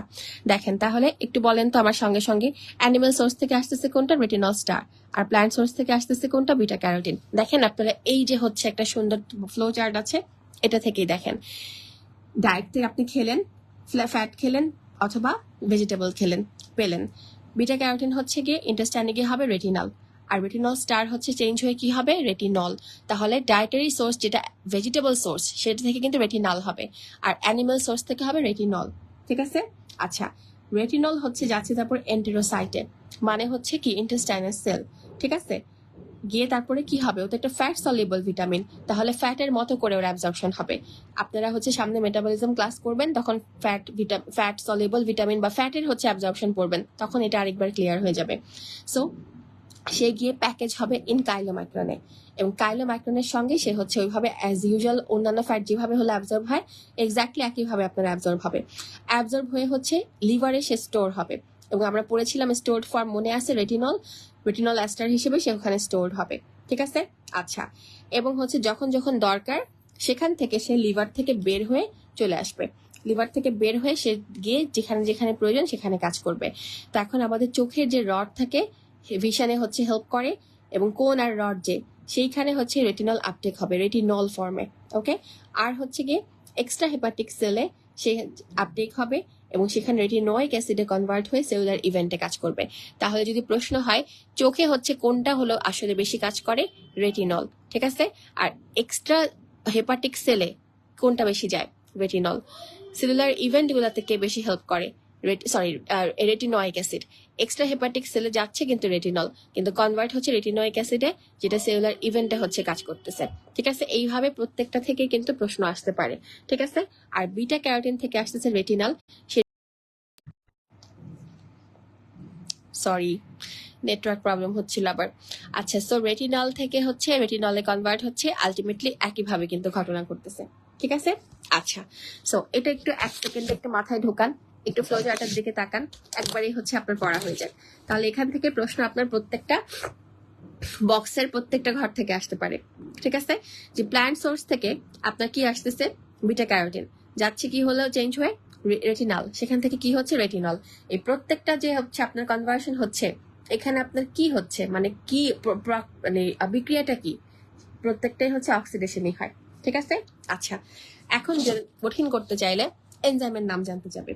দেখেন এই যে বিটা ক্যারোটিন থেকে রেটিনাল হচ্ছে, এইখানে এনজাইম লাগতেছে বিটা ক্যারোটিন ডিঅক্সিজেনেস। ঠিক আছে? এই যে বিটা ক্যারোটিন ডিঅক্সিজেনেস, এই এনজাইমটা লাগে। রেটিনাল থেকে রেটিনল হচ্ছে, এটা কিন্তু আবার রিডাকশন, এটা কিন্তু অক্সিডেশন না। ঠিক আছে? রেটিনাল থেকে রেটিনল, এটা হলো রিডাকশন, এবং এখানে লাগতেছে রেটিনাল রিডাকটেস। ঠিক আছে? আচ্ছা, এরপর হচ্ছে গিয়ে দেখেন এই এতগুলা হচ্ছে গিয়ে বিটা ক্যারোটিন যে আপনি যদি খান অনেকগুলা, সবগুলাই কি হচ্ছে রেটিনলে কনভার্ট হবে? আলটিমেটলি নো, খুবই কম হয়, মানে কনভার্সন ইজ ইনএফিশিয়েন্ট, সবগুলা কিন্তু কনভার্ট হয় না। ঠিক আছে? আচ্ছা, এবার হচ্ছে দেখেন রেটিনল আর ফ্যাটি অ্যাসিড যাই বলেন, সবকিছু অ্যাবজর্ব হচ্ছে আপনার এই ফ্যাটের মাধ্যমে। ঠিক আছে? তো এখন ধরেন আপনাকে যদি আমি রিলেট করে একটা প্রশ্ন দিই, মনে করেন হচ্ছে গিয়ে পরীক্ষায় আপনি তো ফ্যাট মেটাবলিজম পড়বেন, তাই না? ফ্যাট মেটাবলিজম পড়বেন। তো ফ্যাট মেটাবলিজম পড়ার সময় দেখবেন আপনি অনেক ইনফরমেশন হচ্ছে ওখান থেকে এক্সট্রা পড়বেন। তো এখন হচ্ছে সেই ইনফরমেশনের সাথে রিলেট করে যদি হচ্ছে আমি আপনাকে আমার পরীক্ষার হলে আপনাকে হচ্ছে ফ্যাট সলিউবল ভিটামিন দিয়ে হচ্ছে সেম প্রশ্ন দেই, তখন কিন্তু কনফিউজড হবেন না, বিকজ যাহা ফ্যাট তাহাই ফ্যাট সলিউবল ভিটামিন। একইভাবেই হচ্ছে আপনার অ্যাবজর্পশন রিলেটেড প্রশ্ন আসতে পারে। তো এই জন্য হচ্ছে মাথাটা একটু ঠান্ডা রাখলে অনেক কিছুই হচ্ছে সুন্দর করে অ্যান্সার করা যায়। ঠিক আছে? আচ্ছা, সাউন্ড কি ঠিক আছে কিনা একটু বলবেন তো? নেটওয়ার্ক প্রবলেমের জন্য হচ্ছে মাঝে মাঝে আটকে যাচ্ছে।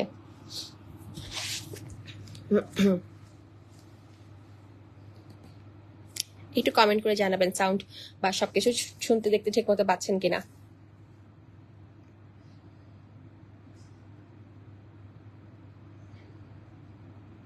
Sound clear, okay, thank you. আচ্ছা, সো এইভাবে আমরা ভিটামিন এটা একটু জানলাম। এখন একটা ব্যাপার, পরীক্ষা অনেক সময় জিজ্ঞেস করে ফটো রিসেপ্টর সেল কোনগুলা। রড আর কোন হচ্ছে ফটো রিসেপ্টর সেল। ঠিক আছে? ওরা হচ্ছে আপনার ভিটামিন এ দিয়ে হচ্ছে খুব বেশি স্টিমুলেটেড হয় এবং ভিজুয়াল পিগমেন্ট তৈরি করে। রড থেকে তৈরি হয় রডোপসিন আর কোন থেকে তৈরি হয় কোনপসিন। এগুলো সহজ পড়ে, এটা আপনি জানেন। তাহলে রেটিনল আর রেটিনল হচ্ছে ইন্টার কনভার্টিবল। ঠিক আছে? বাট রেটিনোয়িক অ্যাসিড যখন হয়ে যায় সেটা কিন্তু আর কনভার্ট হয় না। অর্থাৎ আপনি রেটিনল থেকে কি হলো রেটিনাল, রেটিনাল থেকে হলো রেটিনোয়িক অ্যাসিড, তাই তো? প্রত্যেকটাই হচ্ছে অক্সিডেশন। বাট রেটিনাল থেকে যখন রেটিনল হবে উল্টা হয়ে গেলে তখন কিন্তু হবে রিডাকশন। ঠিক আছে? অর্থাৎ রেটিনল থেকে রেটিনালে হচ্ছে অক্সিডেশন, রেটিনাল থেকে রেটিনোয়িক অ্যাসিড অক্সিডেশন, রেটিনল থেকে রেটিনোয়িক অ্যাসিড সেটাও অক্সিডেশন, কিন্তু রেটিনাল থেকে রেটিনল বললে সেটা হবে রিডাকশন। ঠিক আছে? আর একবার রেটিনোয়িক অ্যাসিড যদি হয়ে যায় সে কিন্তু উল্টা দিকে হাঁটে না। অর্থাৎ রেটিনোয়িক অ্যাসিড থেকে আপনি রেটিনাল বা রেটিনল কিন্তু করতে পারবেন না। ওকে? খুবই ইম্পর্টেন্ট একটা ইনফরমেশন এই কথাটা। ওকে, আলহামদুলিল্লাহ আমরা অনেক কিছু পড়লাম। এখন হচ্ছে আসেন mechanism of action. Mechanism of অ্যাকশনটা হচ্ছে আরেকটা কথা বলি, যারা বায়োকেমিস্ট্রিতে পার্ট 1 দিবেন তাদের জন্য খুঁটিনাটি এগুলো সব ইম্পর্টেন্ট, বাট অন্য যারা আছে তাদের হচ্ছে এত খুঁটিনাটি আপনার মেকানিজম অফ অ্যাকশন লাগবে না। ঠিক আছে? জাস্ট একটা কথা জেনে রাখবেন, আমি সবসময় বলি যে এরা হচ্ছে কাজ করতে গেলে এদের সোফা লাগে, সোফায় বসে আগে আরাম করবে তারপরে কাজ শুরু করবে। আর সোফাটাকে হচ্ছে অ্যাকচুয়ালি আমরা সায়েন্টিফিক ভাষায় বলবো রিসেপ্টর। তাহলে ভিটামিন এ যে ওকেও হচ্ছে সেম এরকম রিসেপ্টর লাগে যেখানে বসে সে কাজ করা শুরু করে, এটাকে আমরা বলি রার, মানে রেটিনোয়িক অ্যাসিড রিসেপ্টর। এবং এই রিসেপ্টরটা থাকে কোথায়, এটা লোকেশনটা কি? লোকেশন হচ্ছে কি নিউক্লিয়াসে। যেই সেলে আপনার কাজটা হবে সেই সেলের নিউক্লিয়াসে হচ্ছে রিসেপ্টরটা থাকে। সো এটা একটা ইম্পর্টেন্ট পড়া যে রিসেপ্টরটা হচ্ছে লোকেশনটা কোথায়। ঠিক আছে? এখন কিভাবে হচ্ছে গিয়ে সেই মেকানিজম অফ অ্যাকশনটা কিভাবে হয় একটু দেখে রাখেন। এই যে দেখেন প্লাজমা রেটিনল, এটা আরবিপি মানে রেটিনল বাইন্ডিং প্রোটিন। ঠিক আছে? আচ্ছা, কনভার্ট হলো রেটিনলে, সেখান থেকে রেটিনোয়িক অ্যাসিডে, তারপর রেটিনোয়িক অ্যাসিড হচ্ছে রিসেপ্টরের মধ্যে বসে তৈরি হলো রেটিনোয়িক অ্যাসিড RAR কমপ্লেক্স। ঠিক আছে? আচ্ছা, এবং এই RARটা কোথায় থাকে বলেছিলাম মনে আছে? নিউক্লিয়াসে। তাহলে এই ঘটনাগুলো ঘটতেছে নিউক্লিয়াসের ভিতরে। ঠিক আছে? এরপর ডিএনএ এর সঙ্গে বাইন্ড করে, সেখান থেকে হচ্ছে গিয়ে ট্রান্সক্রিপশন হয় mRNA, সেখান থেকে সেলুলার ইফেক্ট। তো এইটা হচ্ছে কি আপনার এত বেশি মুখস্থ করার দরকার নাই। যারা বায়োকেমিস্ট্রিতে এফসিপিএস পার্ট 1 দিবেন এমন কেউ থাকলে এই খুঁটিনাটিগুলো একটু দেখতে হবে। বাট এখন পর্যন্ত কেউ ভর্তি হয় নাই তো আমাদের বায়োকেমিস্ট্রি এফসিপিএস পার্ট 1, তাই হচ্ছে এগুলো নিয়ে আমি এখন বেশি বলতেছি না। ঠিক আছে? এখন আসেন ভিটামিন এর ফাংশন। এটা আপনি চোখ বন্ধ করেই পারবেন, যেখানে কি করে ভিশনে হচ্ছে হেল্প করে, এটা আপনি জানেন। ভিজুয়াল পিগমেন্ট হচ্ছে সে ফর্ম করে। ঠিক আছে? গ্রোথ প্রমোট করে, টিস্যু ডিফারেন্সিয়েশন করে, ইমিউন ফাংশন করে। এখন বলবেন কি আপু একটু আগেই না বললেন হচ্ছে কি ওরা গ্রোথ প্রমোট করে না, আবার কেন বলতেছেন? ও তো ফ্যাট সলিউবল ভিটামিন, ফ্যাট যেভাবে গ্রোথ প্রমোট করে ও তো ফ্যাটের ভিতরে থাকে, তাই তাও হচ্ছে ভিটামিন একে আমরা বলতে পারি গ্রোথ প্রমোট করে। খুব ইম্পর্টেন্ট একটা কথা, দেখবেন ছোট বাচ্চাদের কিন্তু গ্রোথে ভিটামিন এর অনেক বড় একটা রোল আছে। ঠিক আছে? ইমিউন ফাংশনেও কিন্তু হেল্প করে। ইমিউন ফাংশনে হেল্প করে মানে ইমিউন সেলগুলোকে সে হচ্ছে হেল্প করবে, এভাবে মনে রাখবো। যেমন দেখেন মিউকাস সিক্রেটিং সেল, মিউকাস কিন্তু আমাদের একটা ডিফেন্স মেকানিজমে হেল্প করে, তাই ভিটামিন এ হচ্ছে মিউকাস সিক্রেটিং সেলকেও কিন্তু হেল্প করবে। ভিটামিন এ কিন্তু ফার্টিলিটি, ফিটাল ডেভেলপমেন্ট, রিপ্রোডাকশন সবখানেই হেল্প করে। ঠিক আছে? স্পেশালি মেইলের যে স্পারমাটোজেনেসিস হয়, স্পারমাটোজেনেসিসে কিন্তু রেটিনল আর রেটিনাল কিন্তু সাপোর্ট করে। ঠিক আছে? খুবই ইম্পর্টেন্ট কতগুলা ফাংশন আমরা পড়লাম আলহামদুলিল্লাহ। আচ্ছা, তাহলে হচ্ছে একটু আমার সাথে সাথে বলেন তো, চোখের কথাটা আপনারা সবাই মনে রাখতে পারবেন, ভিজুয়াল যে হেল্পটা সে করে, কিন্তু সে ইমিউন সিস্টেমেও হেল্প করে এবং সে স্পেসিফিক্যালি মেল স্পারমাটোজেনেসিসে অনেক হেল্প করে। ঠিক আছে? আচ্ছা, তাহলে আলহামদুলিল্লাহ আমরা মনে রাখলাম। এখন আসেন ওয়ালস ভিজুয়াল সাইকেল, যেটা হলো রডপসিন সাইকেল। এটা হচ্ছে কি অ্যাকচুয়ালি মনে রাখবো, এটা হচ্ছে একটা সাইকেল, নাম যদি হচ্ছে আপনার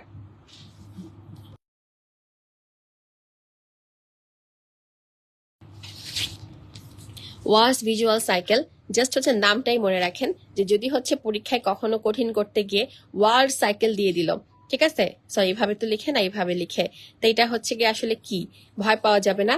এটা হচ্ছে কি ভিটামিন এ যে ভিজুয়াল সাইকেলটা সেটাই, মানে এই সাইকেলের মাধ্যমে, এই রডপসিন সাইকেল আমরা বলি, ভিশনকে হচ্ছে হেল্প করে, নাইট ব্লাইন্ডনেসকে হচ্ছে প্রিভেন্ট করে।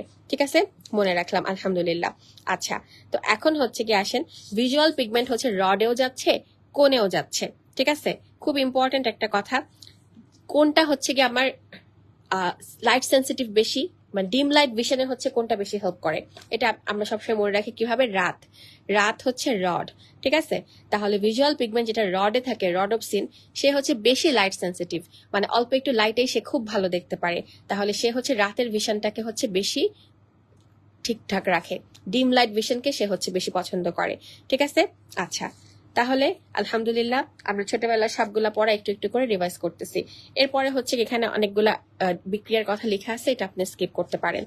আর ওদিকে কোণের মধ্যে যেটা থাকে সেটা হলো কোনপসিন, সে হচ্ছে ব্রাইট লাইট, একদম হচ্ছে ব্রাইট লাইট, আপনি মনে করেন গাড়ি চালাচ্ছেন, ওই পাশ থেকে ফ্ল্যাশ লাইট আসতেছে, সেই ব্রাইট লাইটে যে আপনি দেখবেন সেই হচ্ছে, বা কালার ভিশন যেটা, কালার ভিশনটাকে হচ্ছে আসলে মেনটেন করে কোন। ঠিক আছে, আচ্ছা, তো এখন হচ্ছে কিছু আবার নামও আছে, সেটা হলো আয়োডপসিন। আয়োডপসিন হচ্ছে গ্রিন কালারের জন্য, তারপরে সায়ানপসিন ব্লু কালারের জন্য, সায়ানোসিস ব্লু হয়ে যায় না, তাই সায়ানপসিন ব্লু, আর পরফাইরোসিন রেড কালারের জন্য।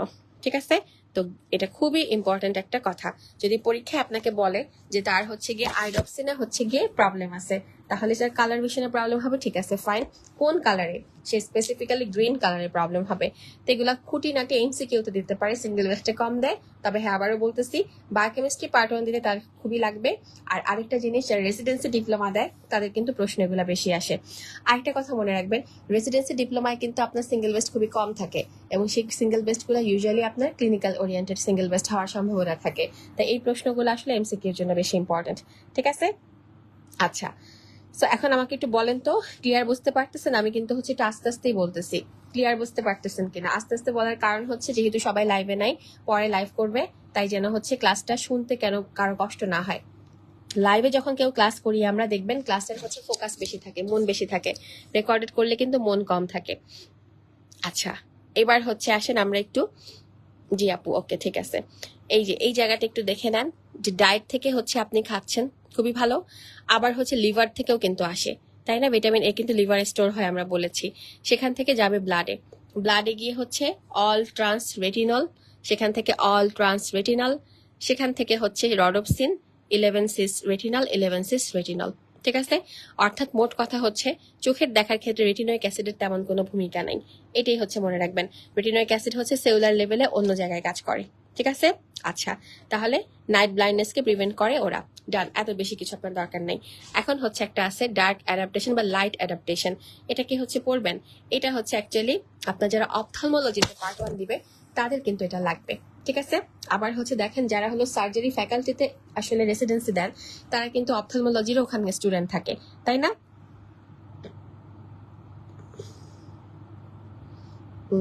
আচ্ছা, কমেন্ট সেকশনে হচ্ছে কিছু প্রশ্ন থাকতে পারে, আমার কাছে শো করবে অনেক লেট করে, আমি জানি। জি আপু, জি আপু দেখতেছে। আচ্ছা, আপনারা যদি দেখেন কমেন্ট সেকশনে অন্য আপুরা কোনো প্রশ্ন করতেছে, অন্য ভাই আপুরা, আপনারা যদি উত্তর জানেন রিপ্লাই দিয়ে দিবেন, আর আমি লাইভ কেটে পরে হচ্ছে রিপ্লাই দিব। ঠিক আছে, লিখে লিখে, আর চোখে পড়লে তো দিবই। আচ্ছা, তো লাইট অ্যাডাপ্টেশন, ডার্ক অ্যাডাপ্টেশন যেটা, এগুলা হচ্ছে গিয়ে আপনারা সবার লাগবে তা না, এগুলা হচ্ছে অপথলমোলজির জন্য হচ্ছে বেশি দরকার, তবে এগুলা হচ্ছে যখন আমরা স্পেশাল সেন্স পড়াই তখনও কিন্তু ওখানে কিছুটা চলেই আসে। ঠিক আছে, আচ্ছা, ওয়ালাইকুম আসসালাম, একটু কমেন্ট দেখি তো। ভিজুয়াল পিগমেন্টিন কোনকে আয়োডপসিন বলে না আপু? আপু কোনপসিন, সবগুলাকে একত্রে কোনপসিন বলে, আর আয়োডপসিন হচ্ছে গ্রিন কালারের জন্য, সায়ানপসিন ব্লু, আর পরফাইরোসিন পাইরোক্সিন হচ্ছে রেড, এটা হচ্ছে কথা, ঠিক আছে। তবে আয়োডোপসিনটা হচ্ছে সবচেয়ে প্রমিনেন্ট আর কি।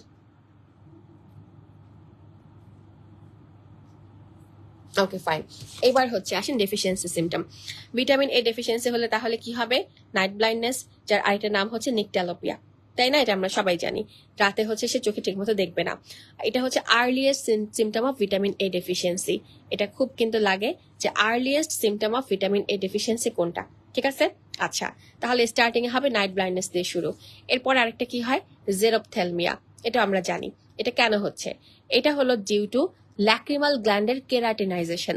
কেরাটিনাইজেশন মানে ধরেন হচ্ছে আপনার স্কিন যদি অনেকক্ষণ হচ্ছে গিয়ে এক্সপোজ থাকে, একটা কড়কড়া চেঞ্জ হবে না, এক্স্যাক্টলি ওরকম ল্যাক্রিমাল গ্ল্যান্ডের কেরাটিনাইজেশন হয়ে যায়। সো কি হবে?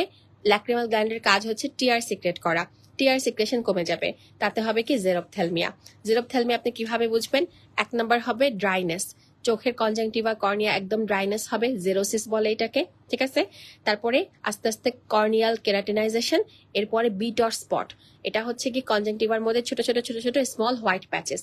তো এই যে সিকোয়েন্সিয়ালি এই তিনটা এইভাবে হয়, এটা খুবই ইম্পর্টেন্ট, সিকোয়েন্সিয়ালি মনে রাখতে হয়, ঠিক আছে। ফার্স্টে হচ্ছে কি নাইট ব্লাইন্ডনেস, তারপরে জেরোসিস, কেরাটিনাইজেশন, তারপরে বিট অর স্পট, ঠিক আছে।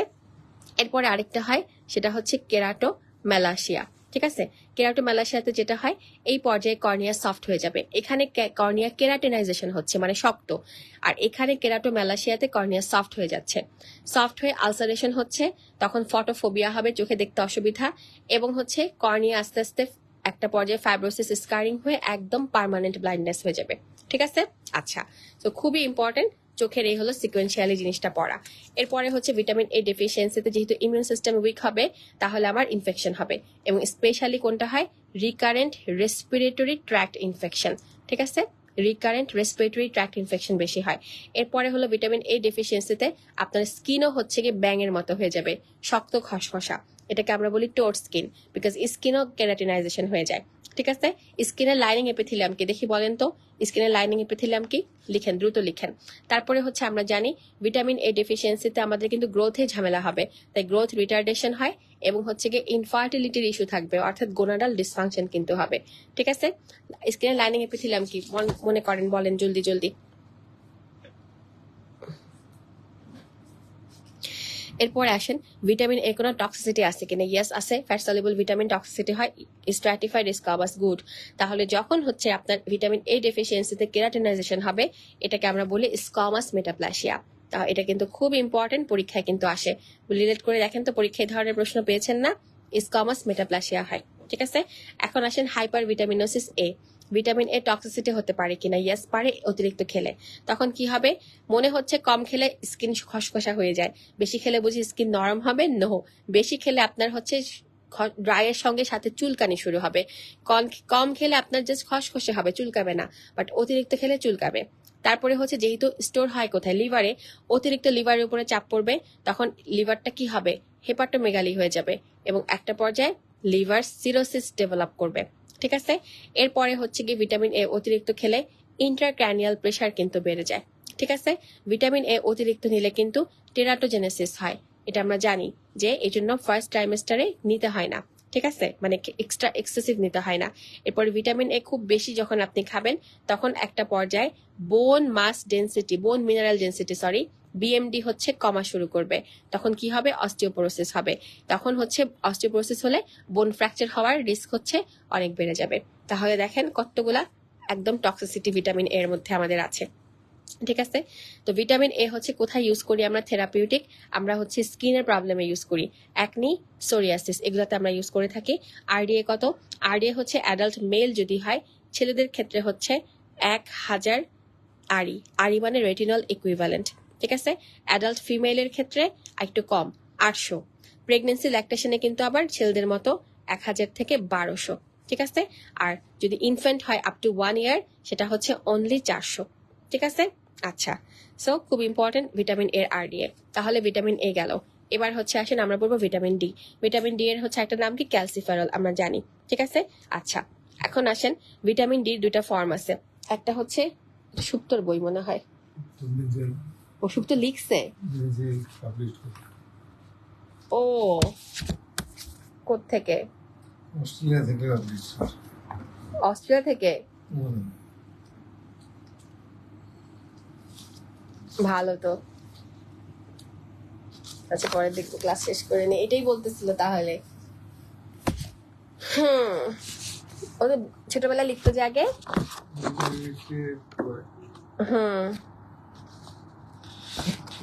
বাহ, পাবলিশ হচ্ছে ভর্তি পাবলিকেশন। এটা কোন জায়গা বুঝতেছি না তো, জানি না, মনে হয় বাইরেরই, ইউএস ডলারে তো। আচ্ছা লাইভে যেহেতু আছি সবাইকে একটু দেখাই। আমার ভাই, ওর হচ্ছে একটা ছোট্ট একটা বই পাবলিশ হয়েছে, আমরাও জানতাম না, আমাদের জন্য সারপ্রাইজ। ছোট ছোট কবিতা।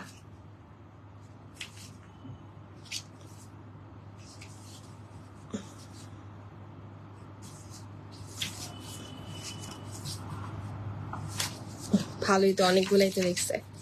বইটা দেখতে সুন্দর।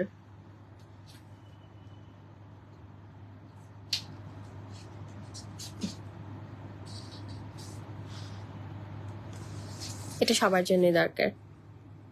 All I want to say is dreams do come true. সবাই তো ড্রিম, তাই না? আচ্ছা, আলহামদুলিল্লাহ।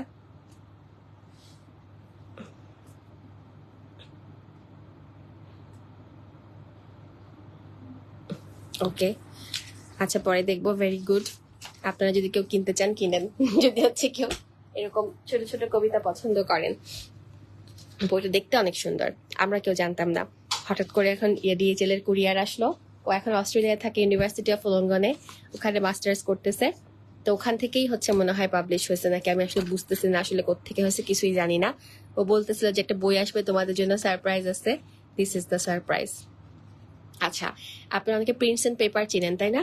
প্রিন্টস এন্ড পেপারটা হচ্ছে আসলে এই তাহসিন নূর, ও হচ্ছে মডারেট করতো, এখনো করে টুকটাক ওখান থেকে। আর আমাদের হচ্ছে গ্রুপের যত কোয়েশ্চেন্স বানানো হয়, কুইজ গুলা মেক হয়, ও অস্ট্রেলিয়া থেকে বসে বসে বানায়। ও একজন, আর আমার একটা ছোট ভাই আছে তৌফিক নূর, ও অস্ট্রেলিয়াতে ওলঙ্গন ইউনিভার্সিটি, ও হচ্ছে ওলঙ্গনে না, ও হচ্ছে ইউনিভার্সিটি অফ সাউথ সিডনিতে। তো ও হচ্ছে বানিয়ে দেয়। যাই হোক, আচ্ছা সাগাই, সরি পার্সোনাল কথা বলে ফেললাম। আচ্ছা, সো বিসমিল্লাহির রহমানির রহিম, রাব্বি জিদনি ইলমা, রাব্বি জিদনি ইলমা, রাব্বি জিদনি ইলমা। এবার একটু তাড়াতাড়ি কথা বলি। আচ্ছা, এবার হচ্ছে আসেন ভিটামিন ডি। আচ্ছা, আর আমার এই ভাইটা কিন্তু ওয়াল আর্ট করে প্রচুর, অনেক ওয়াল আর্ট করে। বাংলাদেশে থাকতে তো করতোই, অস্ট্রেলিয়াতেও হচ্ছে করেছে এক দুইটা।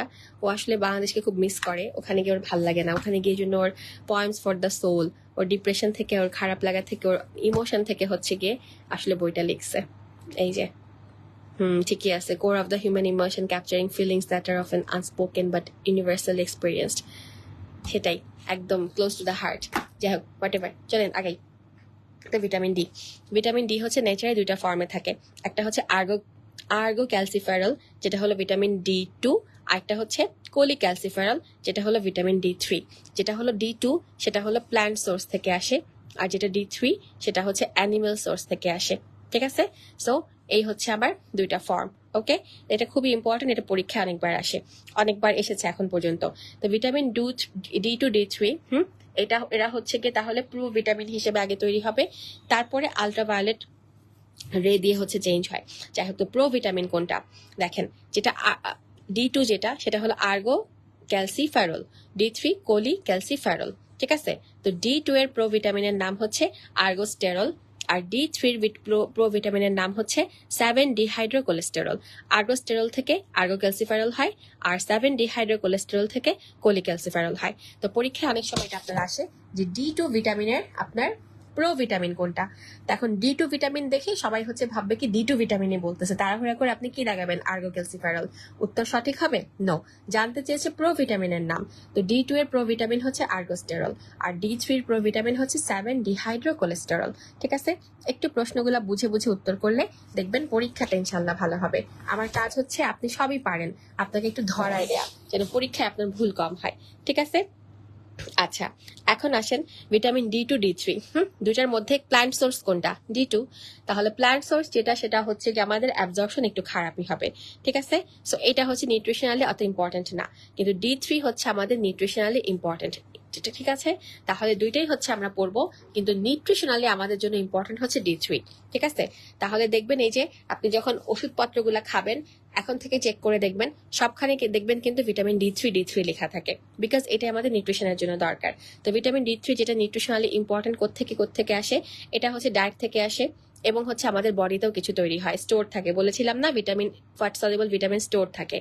তো এখন যেটা ডায়েট থেকে আসে, এক্সোজেনাস হচ্ছে গিয়ে সোর্স, সেটা হচ্ছে গিয়ে আমাদের সব তেল জাতীয় খাবার থেকে আসে, এবং হচ্ছে বডির 20% হচ্ছে নিড হচ্ছে এক্সোজেনাস সোর্স থেকে ফিল আপ হয়, আর এন্ডোজেনাস সোর্স যেটা, সেটা হলো বডির 80% নিড ফিল আপ করে। তাহলে দেখেন, যদি আপনাকে জিজ্ঞেস করি আমি vitamin D, most of the vitamin D এর সোর্স কোনটা, মানে most of the vitamin body নিডের most of the vitamin D কোন জায়গা থেকে আসে, এন্ডোজেনাস সোর্স থেকে। তাহলে স্টোর থেকেই হচ্ছে বেশিরভাগ আমাদের রিকোয়ারমেন্ট ফিল আপ হয়ে যায়, ডায়েট থেকে আমরা মাত্র 20% নিই। ঠিক আছে, তো ডায়েট থেকে যেটা নিচ্ছি সেটা হচ্ছে খাবার দাবার, অয়েলি ফিশ লিভার অয়েল, দুধ ডিম এগুলোতে থাকতেছে। আর যেটা এন্ডোজেনাস বডির ভিতর থেকে, ওটা হচ্ছে কিভাবে, সেটা হচ্ছে কি দেখেন, যেটা আমাদের সানলাইটের মাধ্যমে আসে।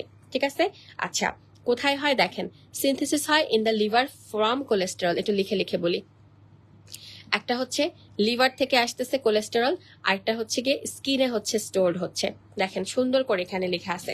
অর্থাৎ একটা ইন্টারেস্টিং জিনিস খেয়াল করেন, ভিটামিন ডি সরি, আমরা একটু আগে পড়লাম আমাদের স্টোরড ফর্ম হচ্ছে ভিটামিন এ আর ডি, এই দুটা হচ্ছে স্টোর থাকে লিভারে, আর ই আর কে এই দুটো স্টোর থাকে হচ্ছে স্কিনে। ঠিক আছে, তো এখানে আবার লিখছে দেখেন, এটা জাস্ট কনফিউশন হয় আমি জন্য বলতেছি, it is synthesised in the liver from cholesterol and stored in skin. ঠিক আছে, সানলাইটে যখন এক্সপোজ হয় তখন আলট্রাভায়োলেটে কনভার্ট হয়ে 7-ডিহাইড্রোকোলেস্টেরল হয়ে কোলিক্যালসিফেরল হয়। কনফিউশন হবে কোথায়, স্টোরড ইন স্কিন লেখা, আবার হচ্ছে ওখানে লেখা ছিল ভিটামিন ই আর কে হচ্ছে স্টোর হয় হচ্ছে কোথায়, এআরডি স্টোর হয় হচ্ছে লিভারে, আর ইআরকে স্কিনে।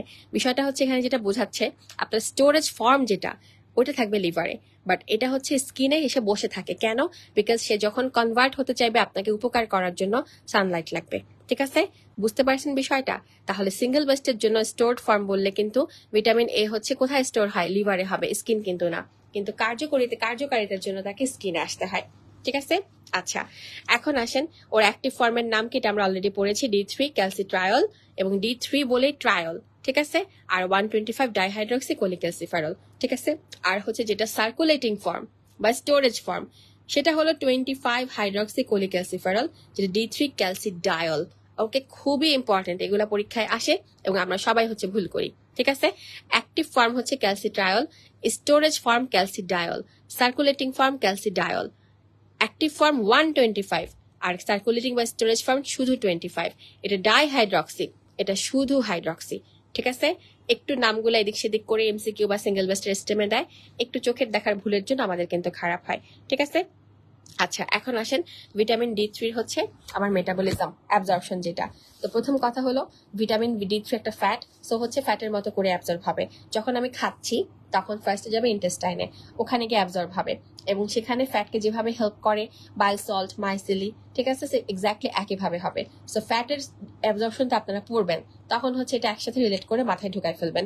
এখন এটা আলাদা করে এখানে পড়ার দরকার নেই। ঠিক আছে, আর ওইদিকে হচ্ছে গিয়ে যেটা স্কিনে আলট্রাভায়োলেট রে দিয়ে হচ্ছে চেঞ্জ হয়ে, সেটা ওখানে আরেক রকম কোলিক্যালসিফেরল তৈরি হচ্ছে, এটা আমরা জানি। ঠিক আছে, আচ্ছা এখন হচ্ছে আসেন খুব ইম্পর্টেন্ট একটা কথা, ফটোবায়োজেনেসিস অফ ক্যালসিট্রায়ল। ঠিক আছে, আচ্ছা দেখেন, আপনি যাই খান বা হচ্ছে আপনার স্টোর থেকে আসুক, হোয়াট এভার যাই আসতেছে, ভিটামিন D3 যাচ্ছে কোথায়, যখন আপনার ইউটিলাইজেশন দরকার হবে যাচ্ছে কিন্তু ব্লাডে। ঠিক আছে, আচ্ছা এরপর হচ্ছে যখন ব্লাডে কাজ শেষ বা দরকার নেই তখন কি হবে, তখন সেটা স্টোরে চলে যাবে, আবার ব্লাড থেকে আবার চলে যাবে লিভারে। ঠিক আছে, লিভারে যখন যাবে দেখেন অ্যাক্টিভ যখন সে ব্লাডে ছিল, সার্কুলেট হয়ে আসতেছে, এই ফর্মে আসতেছে, যখন হচ্ছে বডিতে স্টোর হচ্ছে এই ফর্মে হচ্ছে, বাট কাজ করতে হলে ওকে এই ফর্মে কনভার্ট হতে হচ্ছে। তাহলে কন্টিনিউয়াস ওকে কিন্তু কনভার্সন হতে হয় নাকি? তাহলে দেখেন কাজ শেষে যখন সে আবার লিভারে চলে যাবে তখন সে কিন্তু এটা কনভার্ট হবে, এটা থেকে এটা কনভার্সনে লাগতেছে 25 হাইড্রক্সিলেজ এনজাইম। ঠিক আছে, আচ্ছা এই হচ্ছে মোটামুটি জিনিসটা। আচ্ছা এরপরে হচ্ছে আসেন, এরপর আর অনেক কথাবার্তা আছে, এত কথাবার্তা ছোট ছোট জিনিস আপনার না পড়লেও চলবে। ওকে, জাস্ট হচ্ছে একটা কথা জেনে রাখেন, কিছু হরমোনের এখানে ব্যাপার আছে। যেটা হলো ক্যালসিট্রায়ল সিনথেসিসে যদি আপনাকে জিজ্ঞেস করে ভিটামিন ডি সিনথেসিস বা ক্যালসিট্রায়ল সিনথেসিসে কোন কোন হরমোনের হচ্ছে ইনফ্লুয়েন্স আছে, একটা হলো প্যারাথাইরয়েড হরমোন, ঠিক আছে, এটার একটা অনেক ইম্পর্টেন্স আছে, এবং প্যারাথাইরয়েড হরমোনের সাথে রিলেট করে চলে আসে ক্যালসিয়াম আর হচ্ছে ফসফেট। তাহলে হাইপোক্যালসেমিয়া, হাইপোফসফেটেমিয়া, প্যারাথাইরয়েড হরমোন, এই তিনটা হচ্ছে ডিরেক্টলি এই ক্যালসিট্রায়ল সিনথেসিসকে হচ্ছে রেগুলেট করে, ঠিক আছে। আচ্ছা, তাহলে কিভাবে রেগুলেট করে দেখেন, অর্থাৎ যদি হচ্ছে হাইপোক্যালসেমিয়া হয়, ক্যালসিয়াম যদি আপনার ডেফিসিয়েন্সি থাকে, তখন ক্যালসিট্রায়ল সিনথেসিস কি হবে, বাড়বে নাকি কমবে? দেখি আপনারাই বলেন, বাড়বে নাকি কমবে?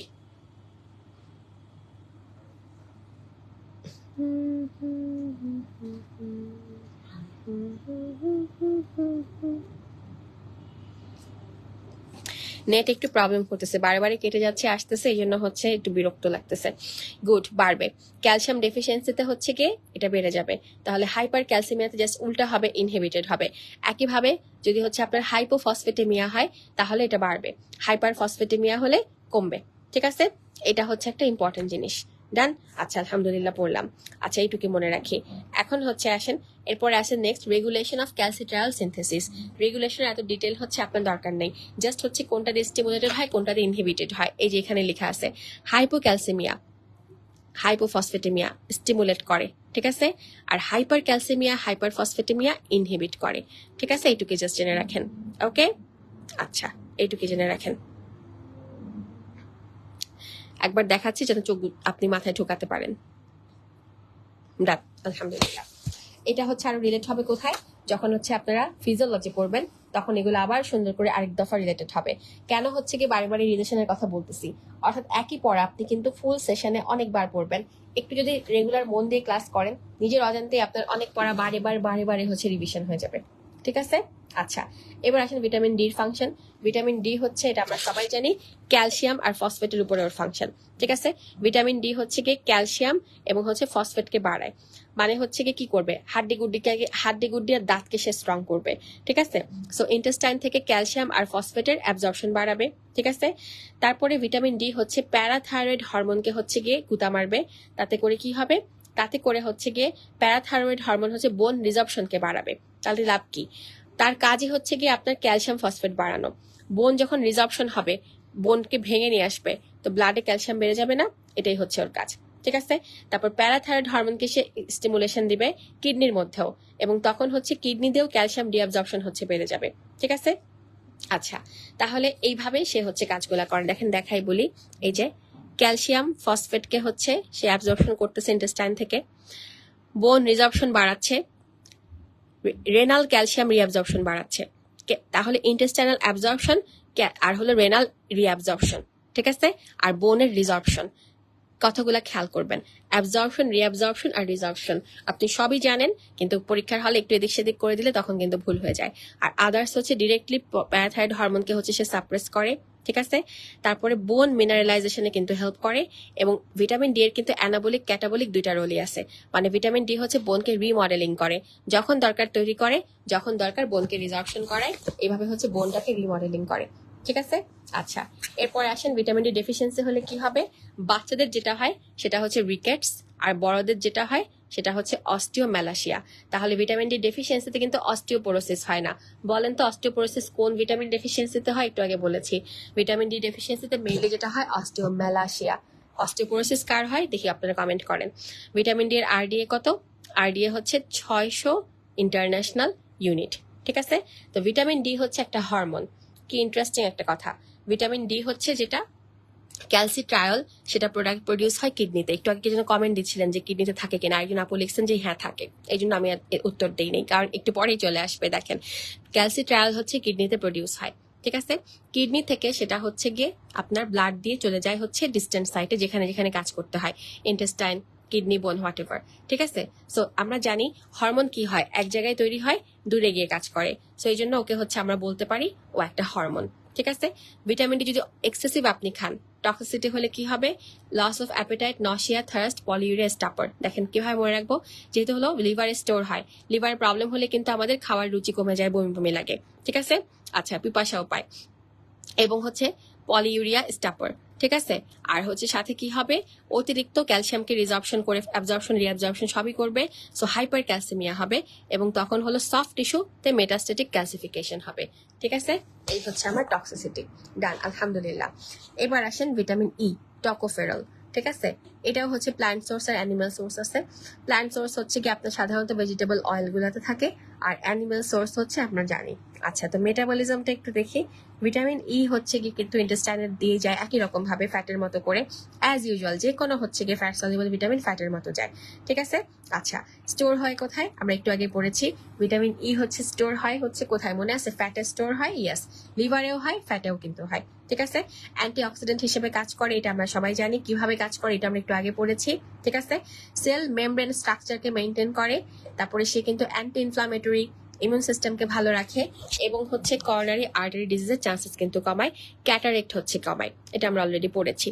ঠিক আছে, ডেফিসিয়েন্সি হলে কি হয়, ভিটামিন এ ডেফিসিয়েন্সিতে হেমোলাইটিক অ্যানিমিয়া অফ নিউবর্ন আর রেটিনোপ্যাথি। দেখেন, বড়দের ক্ষেত্রে কিন্তু হেমোলাইটিক অ্যানিমিয়া হয় না, শুধুমাত্র নিউবর্ন বেবির হেমোলাইটিক অ্যানিমিয়া হয়। ঠিক আছে, আর রেটিনোপ্যাথি করে।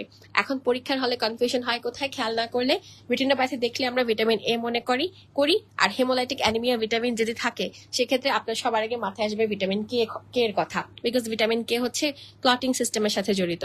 বাট নো, নিউবর্নে হেমোলাইটিক অ্যানিমিয়া করে ভিটামিন ই ডেফিসিয়েন্সিতে, আর রেটিনোপ্যাথি করে।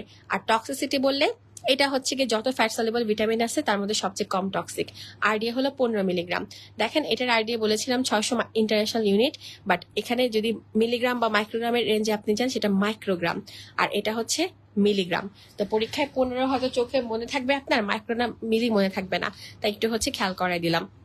এবার আসেন ভিটামিন কে। ভিটামিন কে 3টা type, K1, K2, K3, phylloquinone, মেনাকুইনন, মেনাডিয়ন। অনেকবার পরীক্ষা এটা আসছে। ঠিক আছে, যেটা ফাইলোকুইনন পিপি প্ল্যান্ট, তাই এটা প্ল্যান্ট সোর্স থেকে। মেনাকুইনন এটা হচ্ছে গাটের ফ্লোরা থেকে, আর মেনাডিয়ন যেটা, এটা হলো একটা সিনথেটিক, এটা ল্যাবে প্রস্তুত হয়, এটা বডিতে হয় না। ঠিক আছে। আচ্ছা, ডায়েটারি সোর্স এটা আপনি জানেন। ঠিক আছে। আচ্ছা, আর এন্ডোজেনাস হচ্ছে গাট ফ্লোরা দিয়ে হয়, এটা আমরা অলরেডি একদম ফার্স্টেই হচ্ছে পড়ছি, তাই না? আচ্ছা, এখন হচ্ছে আসেন মেটাবলিজম কিভাবে হয়, ওই যে একই কথা, কাইলোম্যাক্রন, মাইসিলি, ব্লা ব্লা ব্লা। ওকে। আচ্ছা, খুব ইম্পর্টেন্ট ফাংশন, ও কিন্তু পোস্ট ট্রান্সলেশনাল ম্যাচুরেশন করে ক্লটিং ফ্যাক্টরের। খুবই ইম্পর্টেন্ট, 100,000 বার পরীক্ষায় আসছে, আসতেই থাকবে আজীবন। সেটা হলো vitamin K dependent clotting factor কোনগুলা, 2, 7, 9, 10। চোখ বন্ধ করে মুখস্থ করতে হবে এগুলা, একদম সবসময় ভুলাই যাবে না এগুলা, 2, 7, 9, 10 এগুলা।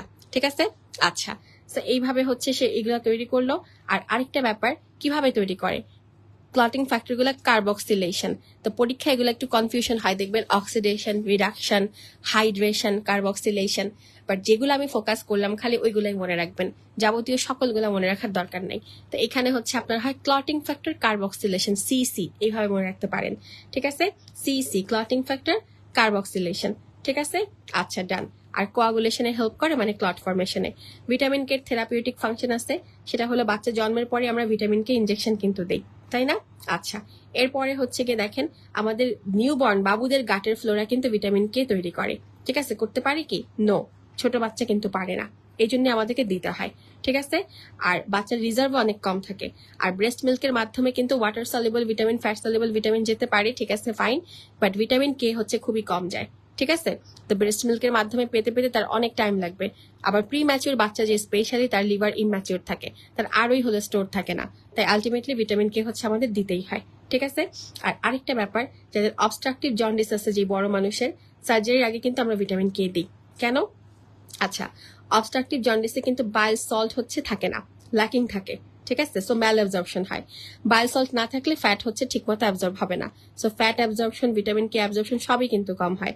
তখন ভিটামিন কে যেহেতু কম থাকতে পারে, সো তার কিন্তু এই ক্লটিং ফ্যাক্টরগুলো ঠিকমতো কাজ করবে না। এই কারণে তাদেরকে আমরা একটু এক্সট্রা করে ভিটামিন কে দিয়ে দিই। তাহলে কি হবে, তার এই vitamin K dependent clotting factor ঠিকমতো তৈরি হবে, সার্জারির সময় ব্লিডিং হবে না, কম হবে। ঠিক আছে।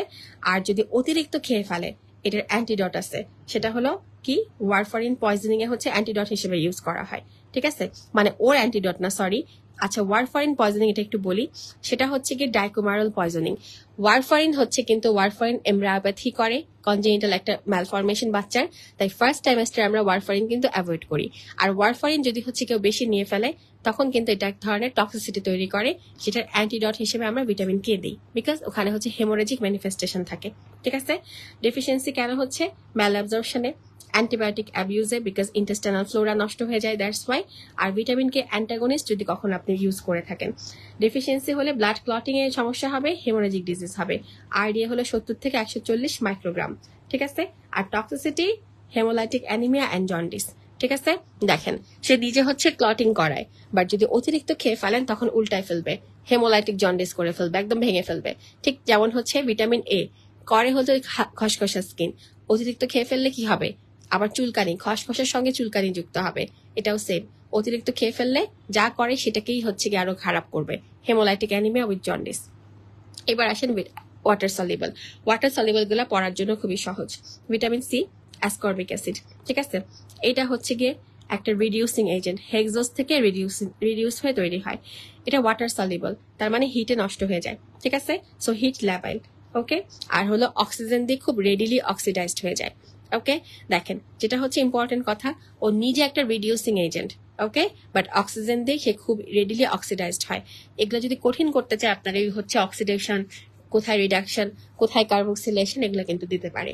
ঠিক আছে, কঠিন করতে চাইলে না, এমনিতেও এমসিকিউর 1-2টা স্টেমে দিতে পারে। ঠিক আছে, তো ডায়েটারি সোর্স আমরা জানি সব হলো টক জাতীয় খাবার দাবার, কিন্তু কাঁচামরিচও খুবই থাকে। ঠিক আছে, আচ্ছা, আর ভিটামিন সি হচ্ছে ঠিক মতো খেতে হলে কি করতে হবে? আমাদের হলো খাবার দাবার বেশি রান্না করা যাবে না, এটা আমরা জানি। ঠিক আছে, খুবই ইম্পর্টেন্ট হচ্ছে ভিটামিন সি এর একটা ফাংশন। এবার হচ্ছে আবার একটু লিখে লিখে লিখে বলি, না হলে হচ্ছে আপনার মনে থাকবে না। দেখেন, পরীক্ষা এটা অনেকবার এখন পর্যন্ত আসছে, সেটা হলো পোস্ট ট্রান্সলেশনাল ম্যাচুরেশনে হচ্ছে আপনার কোন ভিটামিন লাগে। স্পেশালি মনে রাখবেন, আমাদের যে কোলাজেন আছে, কোলাজেনের কথা বললে সেখানে চলে আসবে ভিটামিন সি। কোলাজেনের পোস্ট ট্রান্সলেশনাল ম্যাচুরেশন আর হলো কানেকটিভ টিস্যু মেইনটেনেন্সের জন্য আমার লাগে ভিটামিন সি। মনে রাখবো কিভাবে? C C C, collagen, connective tissue, ঠিক আছে, আর vitamin C, C C C, এভাবে মনে রাখতে পারেন। ঠিক আছে, আচ্ছা, কিভাবে ঘটনাটা ঘটে? ঘটনাটা ঘটে হচ্ছে প্রোলিন আর লাইসিনের হাইড্রক্সিলেশন। ঠিক আছে, প্রোলিন আর লাইসিনের হচ্ছে হাইড্রক্সিলেশন হয়ে কোলাজেন ফর্ম করবে। ঠিক আছে, খুবই ইম্পর্টেন্ট এটা। পোস্ট ট্রান্সলেশনাল যে মডিফিকেশন হয়, ঠিক আছে, কানেকটিভ টিস্যুতে, সেখানে কিসের কি হয়? প্রোলিন আর লাইসিনের হাইড্রক্সিলেশন হয়, এবং সেখানে কাজ করে ভিটামিন সি। ঠিক আছে, একটা কোএনজাইম হিসেবে সে হচ্ছে কাজ করে। ওকে, আর কোলাজেন কিন্তু হচ্ছে যে কোনো কানেকটিভ টিস্যুর স্ট্রাকচারাল মেইন কম্পোনেন্ট। তাহলে ভিটামিন সি, তাহলে বলা যেতে পারে নর্মাল কানেকটিভ টিস্যু ফরমেশনে ভিটামিন সির ভূমিকা অনেক বেশি। এই দেখেন, এটা মনে রাখলেই হবে এই বক্সটা। প্রোলিন আর হচ্ছে লাইসিনের হাইড্রক্সিলেশন হয়, ভিটামিন সি করে, তাতে করে হাইড্রক্সি প্রোলিন আর হাইড্রক্সি লাইসিন তৈরি হয়। ঠিক আছে, তারপরে ভিটামিন সি আয়রন অ্যাবজর্পশনে হেল্প করে। এই জন্য আমরা কিন্তু সবসময় বলি যে আয়রন যখন আপনি খাবেন, তার সঙ্গে 1 গ্লাস লেবুর শরবত বা মাল্টার শরবত খাবেন, বা একটু টক জাতীয় কিছু খাবেন, তাহলে আয়রন অ্যাবজর্পশনটা হচ্ছে ভালো হয়। কেন? বিকজ আমরা যে ডায়েটারি আয়রন খাই সেটা ফেরিক ফর্মে খাই। ঠিক আছে, বাট হচ্ছে ফেরিকটা কিন্তু অ্যাবজর্ব হতে পারে না, সো এই জন্য হচ্ছে ফেরাসে কনভার্ট হতে হয়। ফেরিক থেকে ফেরাসে কনভার্সন করে কিন্তু ভিটামিন সি। ঠিক আছে, আচ্ছা, অ্যান্টি অক্সিডেন্ট হিসেবে কাজ করে, এটা আমরা জানি। তারপরে হচ্ছে গিয়ে ভিটামিন সি স্টেরয়েড হরমোন এবং ক্যাটেকোলামাইন সিনথেসিসে কিন্তু হেল্প করে, এটা খুবই ইম্পর্টেন্ট একটা ফাংশন। তারপরে ভিটামিন সি হচ্ছে বডির কোলেস্টেরল কনসেন্ট্রেশন কমায়। আমরা বলি না টক খেলে চর্বি কাটে, এই হচ্ছে বিষয়টা, কোলেস্টেরল কনসেন্ট্রেশন হচ্ছে কমায়। ঠিক আছে, আচ্ছা, কিভাবে কমায়? সে হচ্ছে বাইল অ্যাসিডের সিক্রেশন বাড়ায়, বাইল অ্যাসিড, বাইল সল্ট, সো ওগুলা হচ্ছে আলটিমেটলি কি করে? ফ্যাটগুলাকে হচ্ছে খপস খপস করে খেয়ে বডি থেকে হাগুর মাধ্যমে বের করে দেয়। ঠিক আছে, সো কোলেস্টেরলকে হচ্ছে সে আলটিমেটলি লো রাখে, এবং ইমিউন ফাংশনকে ভিটামিন সি ইমপ্রুভ করে, এটা আমরা সবাই জানি। ঠিক আছে, এবার আসেন হচ্ছে ডেফিসিয়েন্সি হলে কি হবে? স্কারভি। স্কারভি হলে কি হয়? এটা আমরা সবাই জানি, কোলাজেন সিনথেসিস কমে যায়। তাতে কি হয়? স্পেশালি দাঁতে হচ্ছে গাম ব্লিডিং হয়, এটা দিয়েই সাধারণত বোঝা যায়। ঠিক আছে, যে কোনো ক্যাপিলারি হেমোরেজ হয় কোলাজেন ডিফেকশনের জন্য, এবং প্লেটলেট অ্যাডহেসিভনেস কমে যায়। খুবই ইম্পর্টেন্ট একটা কথা যে প্লেটলেট অ্যাডহেসিভনেস কিন্তু কমে। আপনারা ভাবতে পারেন আপু যা দাগাইছি সেটা বুঝি ইম্পর্টেন্ট, নো, এটা আমার বই না, এটা আরেকজনের দাগানো বই। ঠিক আছে, আমি কিন্তু আমার মতো করে পড়াচ্ছি, খালি দাগানো গুলো দেখলে হবে না, আমার ক্লাস শুনতে হবে। এবার আসেন স্কারভির হলো ফিচার, যে বললাম সবার আগে শুরু হয় গাম দিয়ে, গামটা স্পঞ্জি হয়ে যায়। যায়, ব্লিডিং হয়। তারপরে হচ্ছে দেখা যায় কিউটিনিয়াস ব্লিডিং হয়, ইকাইমোসিস, উডি লেগ, মানে পা দেখে মনে হয় কি কাঠের মতো ছিটছিট ছিটছিট ছিটছিট এরকম লাগে দেখতে। স্পন্টেনিয়াস ব্রুইশ হয়, একটু ধাক্কা খেলেই ব্লিডিং হয়, জয়েন্টের ভিতরে ব্লিডিং হয়, হেমার্থ্রোসিস হতে পারে, জয়েন্ট গুলো ফুলে যেতে পারে, নাকের দিয়ে ব্লিডিং হয়, তারপর বমি টমি হয়, তখন জিআইটি হেমোরেজ আপনি টের পাবেন। তারপর ওন্ড হিলিং খারাপ হয় এবং আয়রন ডেফিসিয়েন্সি অ্যানিমিয়া হয়। তাহলে দেখেন আয়রন ডেফিসিয়েন্সি অ্যানিমিয়া কেন হচ্ছে? বিকজ ভিটামিন সি না থাকলে আয়রনটা ঠিকমতো অ্যাবজর্ব হতে পারতেছে না। ঠিক আছে, তাহলে ভিটামিন বি12 আর ফলিক অ্যাসিডের যেমন মেগালোব্লাস্টিক অ্যানিমিয়া হয়, ঠিক তেমনি ভিটামিন সি ডেফিসিয়েন্সিতে আমার আয়রন ডেফিসিয়েন্সি অর্থাৎ মাইক্রোসাইটিক হাইপোক্রোমিক অ্যানিমিয়া হয়। ঠিক আছে, আচ্ছা এবার হচ্ছে আসেন আপনার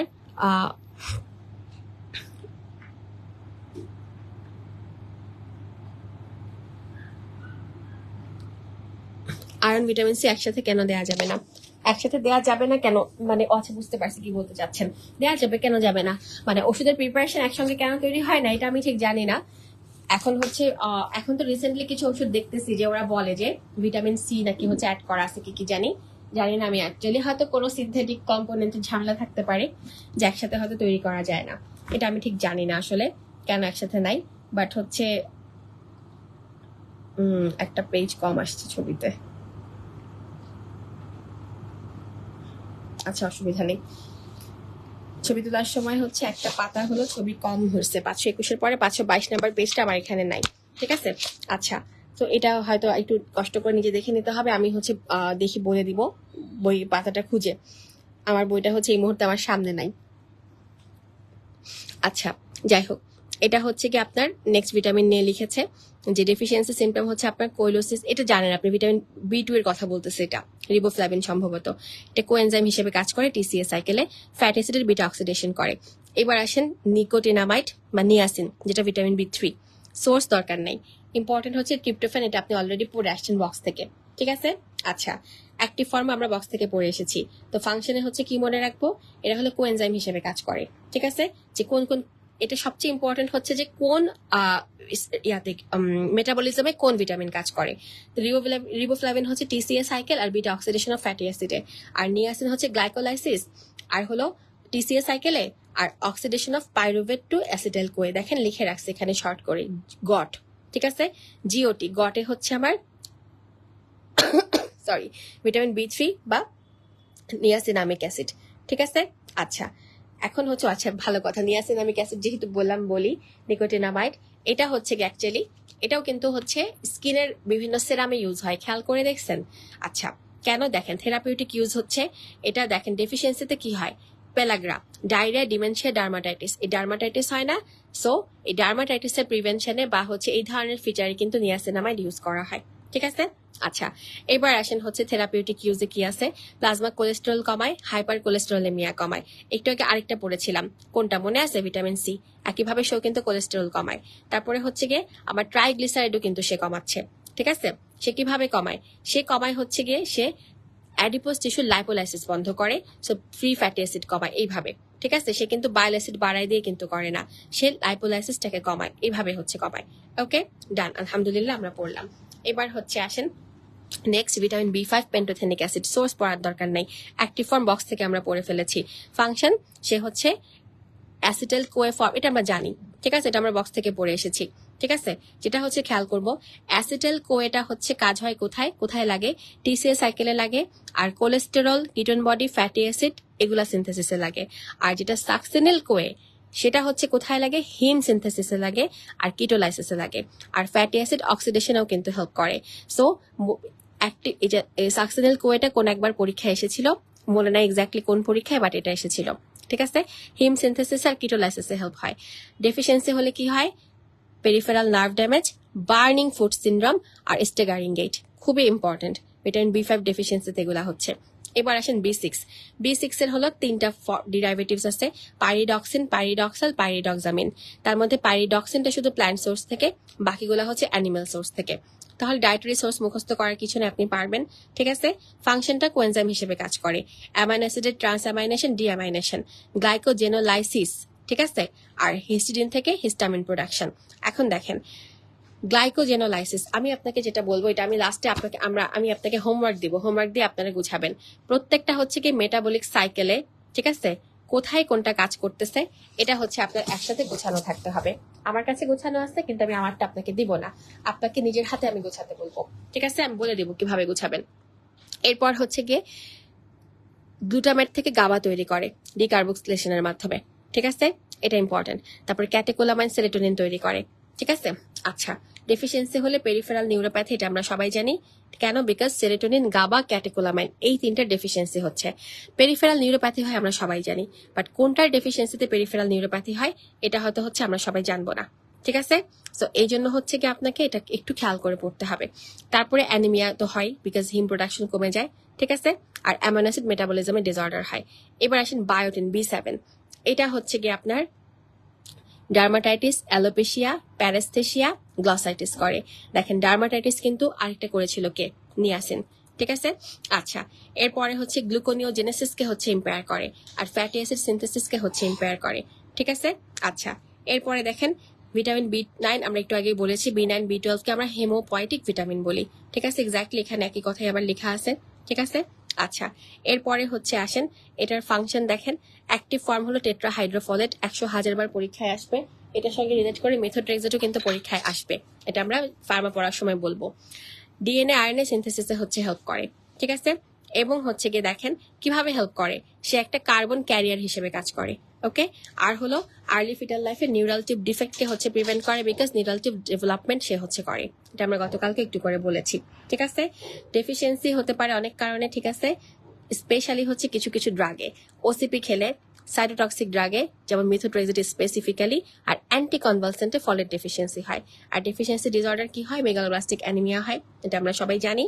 সাথে হচ্ছে গ্রোথ ফেলিয়ার, তারপর জিআই ট্র্যাক্ট ডিস্টারবেন্স, আর নিউরাল টিউব ডিফেক্ট। তার মধ্যে কি কি আছে? Spina bifida, anencephaly, encephalocele. আরেকটা হয় হলোপ্রোসেনসেফালি। তো হলোপ্রোসেনকেফালি কিন্তু হচ্ছে নিউরাল টিউব ডিফেক্টে কম হয়, ওটা মেইনলি হচ্ছে ক্রোমোজোমাল ডিসঅর্ডারের জন্য হয়। ঠিক আছে?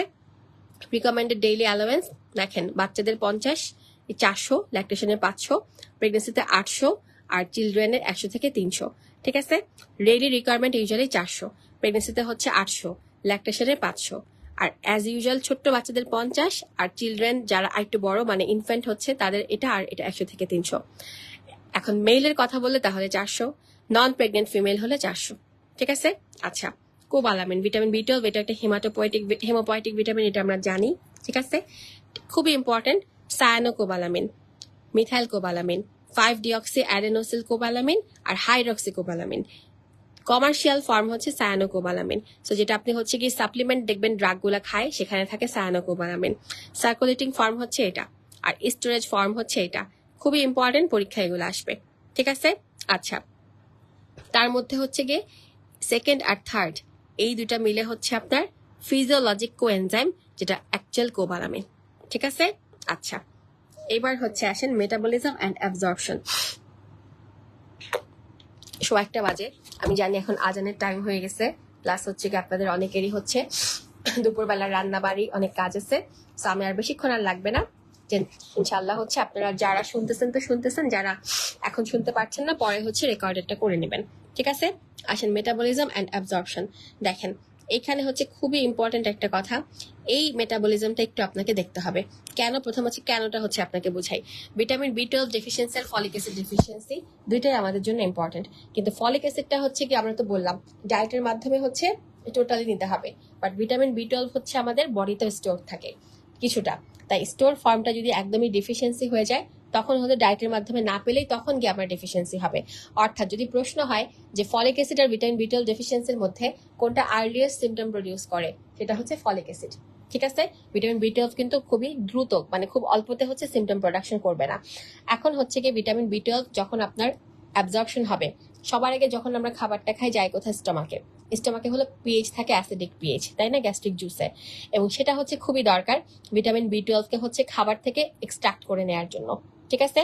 তো গ্যাস্ট্রিক জুসে হচ্ছে আমরা জানি ইন্ট্রিনসিক ফ্যাক্টর থাকে, তাই না? গ্যাস্ট্রিক প্যারাইটাল সেল থেকে সে রিলিজ হয়, এবং সেই ইন্ট্রিনসিক ফ্যাক্টর কিন্তু ভিটামিন B12 এর অ্যাবজর্পশনে হচ্ছে হেল্প করে। এখন দেখেন ইন্ট্রিনসিক ফ্যাক্টর ডেফিসিয়েন্সি হয়, মনে আছে একটা বাচ্চাকালে পড়তাম আমরা একটা পড়া, পার্নিশাস অ্যানিমিয়া। ঠিক আছে? ইয়েস, ওটা একটা অটোইমিউন ডিসঅর্ডার, এবং ইন্ট্রিনসিক ফ্যাক্টর ডেফিসিয়েন্সি হলে কিন্তু তাদের ভিটামিন B12 ডেফিসিয়েন্সি হয়, because vitamin B twelve absorption হতে পারে না, তখন ওটাকে আমরা বলি পার্নিশাস অ্যানিমিয়া। ঠিক আছে, এটা রিলেট করে বললাম। তাহলে স্টোমাকের একটা খুবই ইম্পর্টেন্ট রোল এখানে আছে।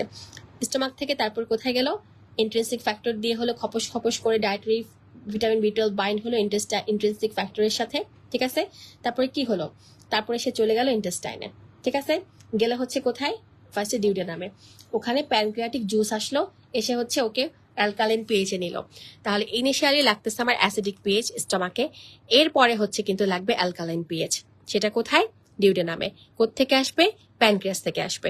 ঠিক আছে, এরপরে যে ফর্মটা হবে সেটাকে আমরা কিউবিলিনও বলি। ওকে, সেখান থেকে যাবে আইলিয়ামে। আইলিয়ামে গিয়ে হচ্ছে সে কি করবে, ওইখানে কিন্তু সে অ্যাকচুয়ালি অ্যাবজর্পশন হবে। ঠিক আছে, তাহলে এই হচ্ছে অনেকগুলো কথা লিখে আমি স্পেসিফিক কয়েকটা জিনিসকে একটু হাইলাইট করে বললাম। তারপরে ভিটামিন বি টুয়েলভ হচ্ছে ট্রান্সপোর্ট হবে ব্লাডে, সে ট্রান্সপোর্টার হিসেবে কাজ করে একটা প্রোটিন, সেটার নাম হলো ট্রান্সকোবালামিন। ঠিক আছে, এরপরে যতখানি দরকার ততখানি তো খরচ হলো, বাকিটা হচ্ছে ভিটামিন বি টুয়েলভ স্টোর হয়ে যাবে লিভারে। এখন টোটাল বডি স্টোর হলো 4 থেকে 5 মিলিগ্রামের মতো থাকে, যেটা কয়েক বছর হচ্ছে আপনাকে আরামসে সাপোর্ট দিবে। ঠিক আছে, তাই বললাম না vitamin B twelve deficiency symptom production হতে অনেক সময় লাগে, 5 থেকে 6 বছরও কিন্তু লেগে যায়। ঠিক আছে, তবে যদি কারো হচ্ছে গিয়ে স্টোমাকের ইন্ট্রিনসিক ফ্যাক্টর না থাকে, যদি কারো হচ্ছে ইন্টেস্টাইনাল অ্যাবজর্পশনে কোনো প্রবলেম থাকে, তখন তার হচ্ছে গিয়ে খুব দ্রুত vitamin B twelve deficiency symptom চলে আসে, বিকজ স্টোর থেকে কন্টিনিউয়াস খরচ হতে হয়। ওকে, আচ্ছা, এখন আসেন আলহামদুলিল্লাহ শেষের দিকে আমরা চলে আসছি। ঠিক আছে, function and mechanism of action. আচ্ছা, ফাংশন হচ্ছে গিয়ে এত মানে মেকানিজম অফ অ্যাকশন ডিটেল প্রত্যেকটা আপনার পড়ার দরকার নেই, তবে হোমোসিস্টিন আর মিথিওনিনে ইন্টার কনভার্সন হয়, এটা একটু মনে রাখবো। এবং এইখানে হচ্ছে ইন্টার কনভার্সনে হচ্ছে আমার মিথাইল কোবালামিনটা হচ্ছে এখানে হচ্ছে আপনার কোএনজাইম হিসেবে কাজ করে। ঠিক আছে, আরেকটা হচ্ছে প্রোপায়োনিল কোয়ে থেকে সাকসিনিল কোয়ে, টিসিএ সাইকেলে যেটা হয়, ওখানেও হচ্ছে গিয়ে সে কোএনজাইম হিসেবে কাজ করে। মায়োলিন শীতকে মেনটেন করে। ঠিক আছে, তারপর হেমোপোয়েসিস তো আমরা একটু আগে বললামই। আচ্ছা, আরেকটা কথা, ডিএনএ আরএনএ 2 সিনথেসিসে হেল্প করে, খুবই ভালো। তার মধ্যে ডিএনএ সিনথেসিসে হচ্ছে আমার ফলিক অ্যাসিড মেইনলি লাগে, আর আরএনএ সিনথেসিসে হচ্ছে আপনার মেইনলি লাগে ভিটামিন বি টুয়েলভ। সো যদি কারো হচ্ছে ভিটামিন বি টুয়েলভ ডেফিসিয়েন্সি থাকে, তার একদম আরবিসি তৈরির একদম প্রথম ধাপে ঝামেলা হবে। কেন, বিকজ ফার্স্টে হচ্ছে হয় আরএনএ, পরে হয় ডিএনএ।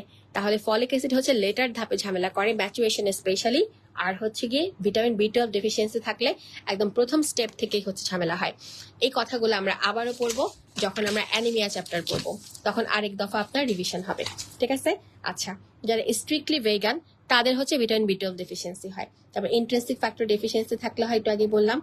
আরেকটা ব্যাপার, ইন্ট্রিনসিক ফ্যাক্টর কাজ করার জন্য স্টোমাকের অ্যাসিডিটি প্রয়োজন হয়, তাই না, অ্যাসিডিক পিএইচ লাগে।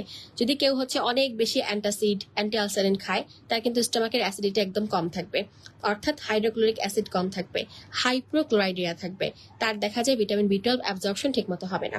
তারপর যদি অ্যাক্লোরাইডিয়া থাকে, একদম নো গ্যাস্ট্রিক জুস, একদম কোনো হাইড্রোক্লোরিক অ্যাসিড নেই, এটা এক ধরনের ডিসঅর্ডার, জেনেটিক ডিসঅর্ডারও হতে পারে, তাদের হচ্ছে কি একদম ভিটামিন বি টুয়েলভ এর একদম অবস্থা খারাপ হয়ে যাবে। তারপর যার গ্যাস্ট্রেক্টমি করা আছে বা যার ব্যারিয়াট্রিক সার্জারি করা আছে, তাদের হচ্ছে কি স্টোমাকের একটু ভেজাল থাকতেছে, তাদের ভিটামিন বি টুয়েলভ ডেফিসিয়েন্সি হবে। এরপরে ধরেন হচ্ছে স্মল ইন্টেস্টাইনে কারো প্যাথোলজি, যে একটা হচ্ছে কি আপনার প্যানক্রিয়াটিক কোনো ডিজিজ আছে, প্যানক্রিয়াস থেকে অ্যালকালাইন জুসটা আসে না, তাহলে সেকেন্ড স্টেপে গিয়ে ধরা খাবে। ঠিক আছে, আচ্ছা, এরপর হচ্ছে কারো আইবিএস আছে বা ক্রনস ডিজিজ আছে, তার মানে টার্মিনাল আইলিয়ামের কোনো প্রবলেম আছে, আইলিয়ামে তো অ্যাবজর্পশন হয়, তখনও ভেজাল হবে। কারো যদি সার্জিক্যাল টার্মিনাল আইলিয়ামকে রিসেকশন করে দেওয়া হয়, তার ক্ষেত্রেও ভেজাল হবে। ঠিক আছে, আবার অনেকের হচ্ছে এই anti intrinsic factor antibody form হয়, তার ক্ষেত্রেও প্রবলেম হবে। তাহলে খুবই ইম্পর্টেন্ট ভিটামিন বি টুয়েলভ ডেফিসিয়েন্সির কয়েকটা কজ। তো ডেফিসিয়েন্সি ডিসঅর্ডার হলে কি হয়, ওইটা মেগাবাস্টিক অ্যানিমিয়া, এটা রিভার্সিবল। ঠিক আছে, আচ্ছা, এরপরে হচ্ছে আসেন নিউরোলজিক্যাল ডিসঅর্ডার হয় কেন, ডিউ টু প্রোগ্রেসিভ ডিমাইলিনেশন। একটু আগে আমরা পড়লাম যে আরেকটা কথা পড়ে এসেছিলাম, মনে আছে, যে গাবা, সেরোটোনিন, ওগুলার ডেফিসিয়েন্সিতে পেরিফেরাল নিউরোপ্যাথি হয়। আর ভিটামিন বি টুয়েলভ এর জন্য হচ্ছে নিউরোলজিক্যাল ডিসঅর্ডার, যেটা হচ্ছে ডিউ টু প্রোগ্রেসিভ ডিমাইলিনেশন। ঠিক আছে, আচ্ছা, তো এটা কিন্তু ইরিভার্সিবল, এটা রিভার্সিবল, বাট এটা হলে একবারে ইরিভার্সিবল হয়ে যাবে। তো ফার্স্টে যেটা হয় sub acute combined degeneration of the spinal cord, তারপরে peripheral neuropathy and autonomic neuropathy, এরপর dementia, optic atrophy. Peripheral neuropathy আর অনেকেই করে, বাট অটোনমিক নিউরোপ্যাথি কিন্তু শুধু ও করে। ঠিক আছে, আচ্ছা, ডিমেনশিয়া কিন্তু হচ্ছে আমার ডিডিডি ওখানেও ছিল, মনে আছে, এখানেও কিন্তু ডিমেনশিয়া আছে। আর এখানে কিন্তু অপটিক অ্যাট্রফি বা কেরাটোমেলাসিয়া বা অন্যান্য গুলা কিন্তু ক্যাটারেক্ট, কেরাটাইটিস, ওগুলা কিন্তু অন্য ভিটামিনে ছিল, মনে আছে? আচ্ছা, তারপর হাইপার হোমোসিস্টেনিমিয়া করে, সেটা হচ্ছে গিয়ে আমার ভাস্কুলার সিস্টেমকে ড্যামেজ করে, একদম মাইক্রোভাস্কুলেটর ড্যামেজ করে। So atherosclerosis, stroke, cardiac disease হয়। হাইপার হোমোসিস্টেনিমিয়া, এটার সাথে হচ্ছে গিয়ে ফলিক অ্যাসিডের ভিটামিন B12 এর দুইটারই একটা সম্পর্ক আছে। এগুলো আমরা আরো পড়বো সামনে, আস্তে আস্তে ক্লিনিক্যাল যখন কোরিলেট করবো এগুলো আরো আসবে। আরডিএ কত? অ্যাডাল্টে 3 মাইক্রোগ্রাম, আর বাচ্চাদের হচ্ছে কম। প্রেগনেন্সি ল্যাকটেশনে হচ্ছে একটু ডাবল থাকে, 6 মাইক্রোগ্রাম। ঠিক আছে, এই জায়গায় এত ডিটেল আপনার পড়ার দরকার নেই। পারনিশাস অ্যানিমিয়ার ডিটেল একদম ডিটেল লাগবে না, কিন্তু ক্লিনিক্যাল রিলেট করে যেটুক লাগে লাগবে। অলরেডি আমি বলেছি কেন কেন হয়, এগুলো আমাদের বলা শেষ। ঠিক আছে, আচ্ছা। তো ফলিক অ্যাসিডের হলো অ্যাক্টিভ ফর্ম হলো টেট্রাহাইড্রোফোলেট। ঠিক আছে, ওটা ডিএনএ সিনথেসিস লাগে বলেছি। আর এই আরবিসির হচ্ছে আপনার ইনিশিয়াল স্টেজে লাগে আরএনএ সিনথেসিস, ওইখানে ভিটামিন B12, একটু আগেই তো বললাম। ঠিক আছে, আচ্ছা। সো গেল, এখন আসেন মেগালোব্লাস্টিক অ্যানিমিয়া যেটা হয়, বা ম্যাক্রোসাইটিক অ্যানিমিয়া। এখানে হচ্ছে ম্যাক্রোসাইটোসিস, এর হলো মেগালোব্লাস্ট ফর্ম হয়। মেগালোব্লাস্ট হচ্ছে অ্যাকচুয়ালি বিশাল বিশাল হচ্ছে গিয়ে RBC, large immature red cell precursor, bone marrow আর ব্লাডে পাই। এবং হচ্ছে গিয়ে দেখা যায় ম্যাক্রোসাইট অ্যাপিয়ার করে। আরবিসি গুলো নর্মালের চাইতে 25 থেকে 50% ভোটকা থাকে। আরবিসি মেমব্রেনটা খুবই ফ্রাজাইল থাকে, একটু টোকা খেলে ঠাস ঠাস করে ফেটে যায়, তাই হেমোলাইসিস হওয়ার টেন্ডেন্সি থাকে। ঠিক আছে, আচ্ছা। এখন তাহলে দেখেন নিউট্রিশনাল অ্যানিমিয়া কোথায় কোথায় হচ্ছে। Iron deficiency, vitamin B12 deficiency, folic acid deficiency, copper deficiency. Copper ডেফিসিয়েন্সিতে অ্যাকচুয়ালি আয়রন ডেফিসিয়েন্সি হয়। আর আরেকটা হচ্ছে ভিটামিন সি ডেফিসিয়েন্সি। সি ডেফিসিয়েন্সিতে আয়রন ডেফিসিয়েন্সি অ্যানিমিয়া হয়। ঠিক আছে, আচ্ছা। ম্যাক্রোসাইটিক অ্যানিমিয়া, আচ্ছা দেখেন, যখন আমরা একটা ব্লাড রিপোর্ট দেখি, সিবিসি, হিমোগ্লোবিন পার্সেন্ট দেখি, হেমাটোক্রিট দেখি, তার সাথে আরবিসি ইন্ডিসেস, এমসিভি, এমসিএইচ, এমসিএইচসি। ঠিক আছে, এই তিনটা। এমসিভি মানে main corpuscular volume, main corpuscular haemoglobin, main corpuscular haemoglobin concentration. ঠিক আছে, যদি হচ্ছে আপনি দেখেন রেফারেন্স রেঞ্জের চাইতে এগুলা বেশি বেশি, তাহলে বুঝতে হবে সব ভোটকা ভোটকা হয়ে গেছে, দ্যাট মিনস মেগালোব্লাস্টিক অ্যানিমিয়া। ঠিক আছে, বাট যদি আপনি দেখেন যেগুলা কম কম হয়ে গেছে, তাহলে বুঝতে হবে কম, তার মানে ছোট ছোট টুকরা টুকরা পুচকি পুচকি আরবিসি, তার মানে মাইক্রোসাইটিক অ্যানিমিয়া। ঠিক আছে, আচ্ছা।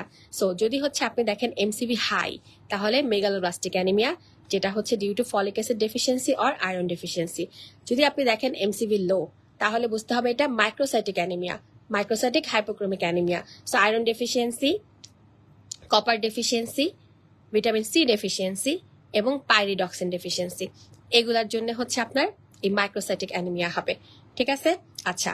তো ভিটামিন সি তো বললামই, আয়রন হলো ফেরিক থেকে ফেরাস ফর্মে কনভার্ট করে, কপার হচ্ছে আয়রন ইউটিলাইজ করতে হেল্প করে, আর পাইরিডক্সিন হচ্ছে গিয়ে আয়রন হিম আর প্রোফাইরিন সিনথেসিসে হেল্প করে।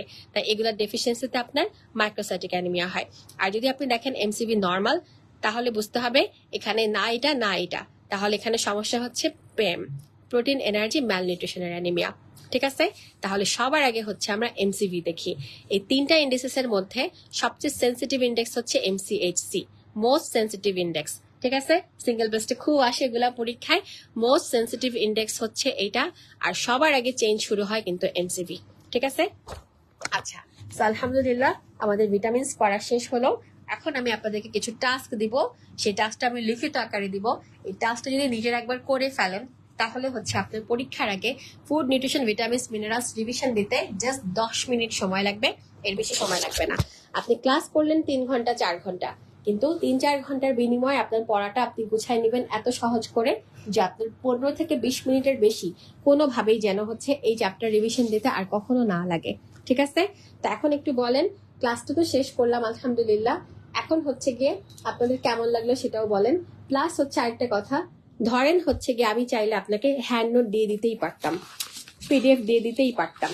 ঠিক আছে, সেখানে সব শর্টকাট গোছানো থাকতো, কিন্তু সত্যি কথা মনে রাখবেন সবসময়, শর্টকাট যখন আপনি পড়বেন সেই পড়াটা হচ্ছে আপনার লং লাস্টিং মেমোরি হবে না, সেই মেমোরিটা সুপারফিশিয়াল হবে। ঠিক আছে, মেডিকেল এডুকেশনের একটা ব্যাপার আছে যেটাকে বলা হয় পিরামিড। ঠিক আছে, এরকম পিরামিড দিয়ে হচ্ছে যাচাই করা হয়। পিরামিডের চূড়া যেটা দেখেন কত ছোট, এটা কত বেসটা কত বড়। যেই নলেজ গুলা হচ্ছে আমরা শীট পড়ে বা হচ্ছে কি কম পড়ে মুখস্থ বিদ্যা দিয়ে যাই, সেই নলেজটা সুপারফিশিয়াল, সেটা কিন্তু ডিপে যায় না। ঠিক আছে, ডিপের জন্য আপনার হচ্ছে একটু ডিপ নলেজ লাগে, যেটার জন্য একটু ডিটেল পড়া লাগে। ডিটেল পড়তে গেলে আপনার সময় বেশি লাগে, কিন্তু মেমোরিটা লং লাস্টিং হয়। সুপারফিশিয়াল হচ্ছে কি সারফেস ওয়াটারের মতো। মনে করেন হচ্ছে নদী নালা খাল বিলে বা হচ্ছে ডোবাতে সুপারফিশিয়াল ওয়াটার থাকে, কড়া গরম হলে নদী নালা খাল বিল শুকায় যাবে। কিন্তু একটা সাগর কি কখনো শুকাবে না, কেন? বিকজ সেটা ডিপ। এই হচ্ছে পার্থক্য। সুপারফিশিয়াল নলেজটা উবে যায়, বাট ডিপ নলেজটা কখনো উঠবে না। আপনার মনে হতে পারে এই নলেজ দিয়ে আমি কি করবো, ভাত খাবো, এই নলেজ দিয়ে আমার পাশ হবে। আচ্ছা, নলেজটা হচ্ছে আপনার অনেক ভাবে কাজে লাগবে। আপনি যেখানেই যান, মেডিকেল কলেজে যান, আপনি হচ্ছে গিয়ে একটা কর্পোরেট লাইফে যান, বা হচ্ছে আপনি যেখানেই যান না কেন, আপনি তো আজীবন ডাক্তারই করবেন, তাই না? আজীবনই হচ্ছে আপনি অন্য ডাক্তারদের সাথে মিশবেন, জুনিয়রদের সাথে মিশবেন, আপনি দেখা যাবে হচ্ছে স্টুডেন্ট পড়াবেন। এই নলেজগুলো আপনার কিন্তু প্রত্যেকটা কাজে হেল্প করবে, এবং হচ্ছে কি আপনার পেশেন্ট ম্যানেজমেন্টের ক্ষেত্রে এগুলো অনেক হেল্প করবে। এখন পেশেন্টরা অনেক স্মার্ট, অনেক প্রশ্ন করে, তো সেই প্রশ্নগুলোর উত্তর দিতে হলেও কিন্তু আমাদের নলেজ থাকতে হয়, না হলে কিন্তু পেশেন্টের সামনে ছোট হতে হয়।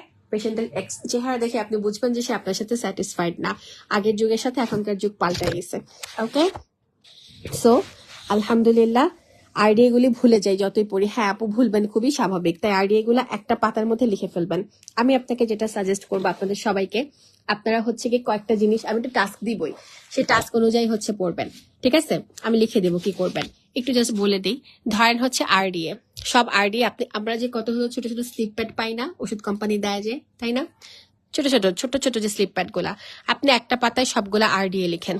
সবগুলো আরডিএ লিখে পাতাটা ছিঁড়ে সুন্দর করে, পাতা ছিঁড়লে দেখবেন আবার উপরে হতেছে যেরকম ঘিরি ঘিরি মানে কিটি কিটি হয়ে থাকে। তা আমি সবসময় যেটা করতাম, কাগজ কাটতে আমার খুব ভাল লাগে, পাতা ছিঁড়ে, বা আপনি স্টিকি প্যাড ইউজ করতে পারেন, স্টিকি নোট। এখন হচ্ছে কি স্টিকি প্যাড সবার কাছে থাকে না, তো সেই ক্ষেত্রে আপনি ওষুধ কোম্পানির পাতা ইউজ করতে পারেন। তো সেটাকে আপনি কেটে আবার চারপাশে সমান করেন, তারপরে এটাকে যখন লিখে ফেললেন না, ওটা হচ্ছে একটু গ্লু দিয়ে আপনি বইয়ের মধ্যে লাগায় রাখেন। তাহলে যখন আপনি রিভিশন শুরু করবেন, সব আইডিয়া গুলো একখানে থাকলো। কোন কোন ভিটামিন ফ্যাটস, হিমোপোয়েটিক ভিটামিন, কোন ভিটামিন ডিমেনশিয়া করে, কোন কোন ভিটামিন হচ্ছে স্কিন ডিসঅর্ডার করে, কোন কোন ভিটামিন পেরিফেরাল নিউরোপ্যাথি করে, সব যদি একসঙ্গে লেখা থাকে, আপনার পড়তে কোনো কষ্ট হবে হবে না। এখন এরকম একসঙ্গে লেখা কি কোনো রিভিশন নোটস না? ইয়েস আছে, কেন থাকবে না, অবশ্যই আছে। যদি হচ্ছে আপনি মনে করেন সেখান থেকে পড়বেন, পড়েন, কিন্তু আপনি দেখবেন সেখান থেকে পড়তে গেলে অনেক ইনফরমেশন মিসিং থাকবে। মনে রাখবেন, যে বইটা থেকে আমরা পড়ালাম, এটা বিসিপিএস হচ্ছে কি এটাকে পছন্দ করে, এই বইটাকে হচ্ছে তারা ফলো করে। সো আপনার প্রশ্ন হলে এখান থেকে হবে। আপনি এটা বাদ দিয়ে যাবতীয় দুনিয়ার বই খাতা যদি পড়েন, আলটিমেটলি হচ্ছে খুব একটা লাভ নাই। ঠিক আছে, এখানে অল্প ইনফরমেশন থাকলেও সেই ইনফরমেশন গুলাই আপনার বেশি কাজে আসবে। ঠিক আছে, আচ্ছা, অন্য বইয়ের এক্সট্রা ইনফরমেশন আপনার সবসময় কাজে নাও লাগতে পারে, বা অন্য শিটের অন্য খাতার বেশি ইনফরমেশন। একটা ইম্পর্টেন্ট কথা সবসময় মনে রাখবেন, সেটা হলো সবসময় পড়বেন সেম ম্যাটেরিয়াল থেকে। আপনি হচ্ছে একবার এক এক ম্যাটেরিয়াল থেকে যদি পড়েন, তাহলে সেই পড়াটা আপনার মাথায় থাকবে না। বিকজ পড়ার সময় ফটোগ্রাফিক একটা মেমোরি প্রয়োজন হয়। আপনি যখন পরীক্ষার হলে যাবেন, অনেক কিছু আপনার চোখের সামনে ভাসবে, কানের মধ্যে এসে গুনগুন করবে। তাই হচ্ছে মেমোরিটা হতে হবে এরকম। তো এই জন্য হচ্ছে আপনার সবসময় সেম জায়গা থেকে পড়বেন। আজকে আপনি এখান থেকে পড়লেন, কালকে আপনি অমুকের নোট থেকে পড়লেন, কালকে আপনি তমুকের পিডিএফ থেকে পড়লেন, এটা করবেন না। চেষ্টা করবেন অলওয়েজ সেম জায়গা থেকে পড়তে। এখন সেম জায়গা থেকে পড়ার জন্য সবচেয়ে সেফ অপশন হচ্ছে টেক্সট বুক পড়া, বিকজ টেক্সট বুক থেকেই তো সবাই সবকিছু তৈরি করে। টেক্সট বুক তো কখনোই চেঞ্জ হবে না। ঠিক আছে, সো এটা করাটা আপনার জন্য বেটার। আপনি টেক্সট বুকের মধ্যেই সব গুছায় গুছায় লিখে রাখেন, অসুবিধা নেই। বায়োকেমিস্ট্রি বইয়ের সবগুলো চ্যাপ্টার কিন্তু আপনার লাগবে না। যেই চ্যাপ্টারটুক লাগবে, আপনি দরকার হলে সেই চ্যাপ্টারটুক ফটোকপি করে নেন, সেই ফটোকপি অংশটাই হচ্ছে আপনি নিজের মতো করে গুছায় লিখেন। ঠিক আছে, গুছাবেন একবারই, গুছাতে হচ্ছে আপনার সময় লাগবে, কিন্তু একবার যদি আপনার গোছানো থাকে, সেই গোছানো দিয়ে আপনি যে কোনো পরীক্ষায় পাশ করে যাবেন। যিনি হচ্ছে টার্গেট করছেন যে আপনার এই জানুয়ারিতে পাশ করতে হবে, আপনি এই নভেম্বরে পাশ করতে হবে, তার হচ্ছে বেশি লেখালেখি, বেশি নোট করার দিকে মন দিবেন না, তাহলে আপনার অনেক সময় চলে যাবে। আপনি ক্লাস করলেন, বইয়ের মধ্যে দাগায় গুছায় রাখলেন, এরপরে যেটুক এক্সট্রা দু একটা ইনফরমেশন থাকে আপনি বইয়ের মধ্যে লিখে রাখলেন, গুড এনাফ। এর বেশি কিছু আপনার লাগবে না। আর যদি হচ্ছে কেউ মনে করেন যে না আমি জানুয়ারিতে দিব না, আমি আগামী বছর হচ্ছে গিয়ে জুলাইতে দিব, বা আগামী বছর নভেম্বর আমার টার্গেট, তার সময় আছে, তিনি চাইলে সময় নিয়ে গুছাতে পারেন। কিন্তু এত গুছায় আসলে খুব একটা লাভ হবে না, বিকজ হচ্ছে গুছানো ম্যাটেরিয়াল হচ্ছে আপনি গুছাইতে গুছাইতে 1 বছর পার করলেন, তারপর আলটিমেটলি রিভিশন দিতে আরো 6 মাস পার করলেন, সেটা অনেক লং টার্ম হয়ে যায়। তাই যেটা বলতে চাচ্ছি, গুছানো বলতে হচ্ছে আপনি সবকিছু নতুন করে খাতায় নোট করে হচ্ছে লিখবেন, সে নিজে নোট করা খাতা বলবেন, সেটা কোনো প্রয়োজন নাই। সেটা হচ্ছে টাইম ওয়েস্টেজ। কেন? বিকজ এই নোট করা খাতা আপনার পোস্ট গ্রাজুয়েশন লাইফে, পরবর্তী ট্রেনিং লাইফে বা কোথাও কিন্তু কাজে আসবে না। ঠিক আছে, তাই নোট করা খাতার দিকে একদমই যাবেন না।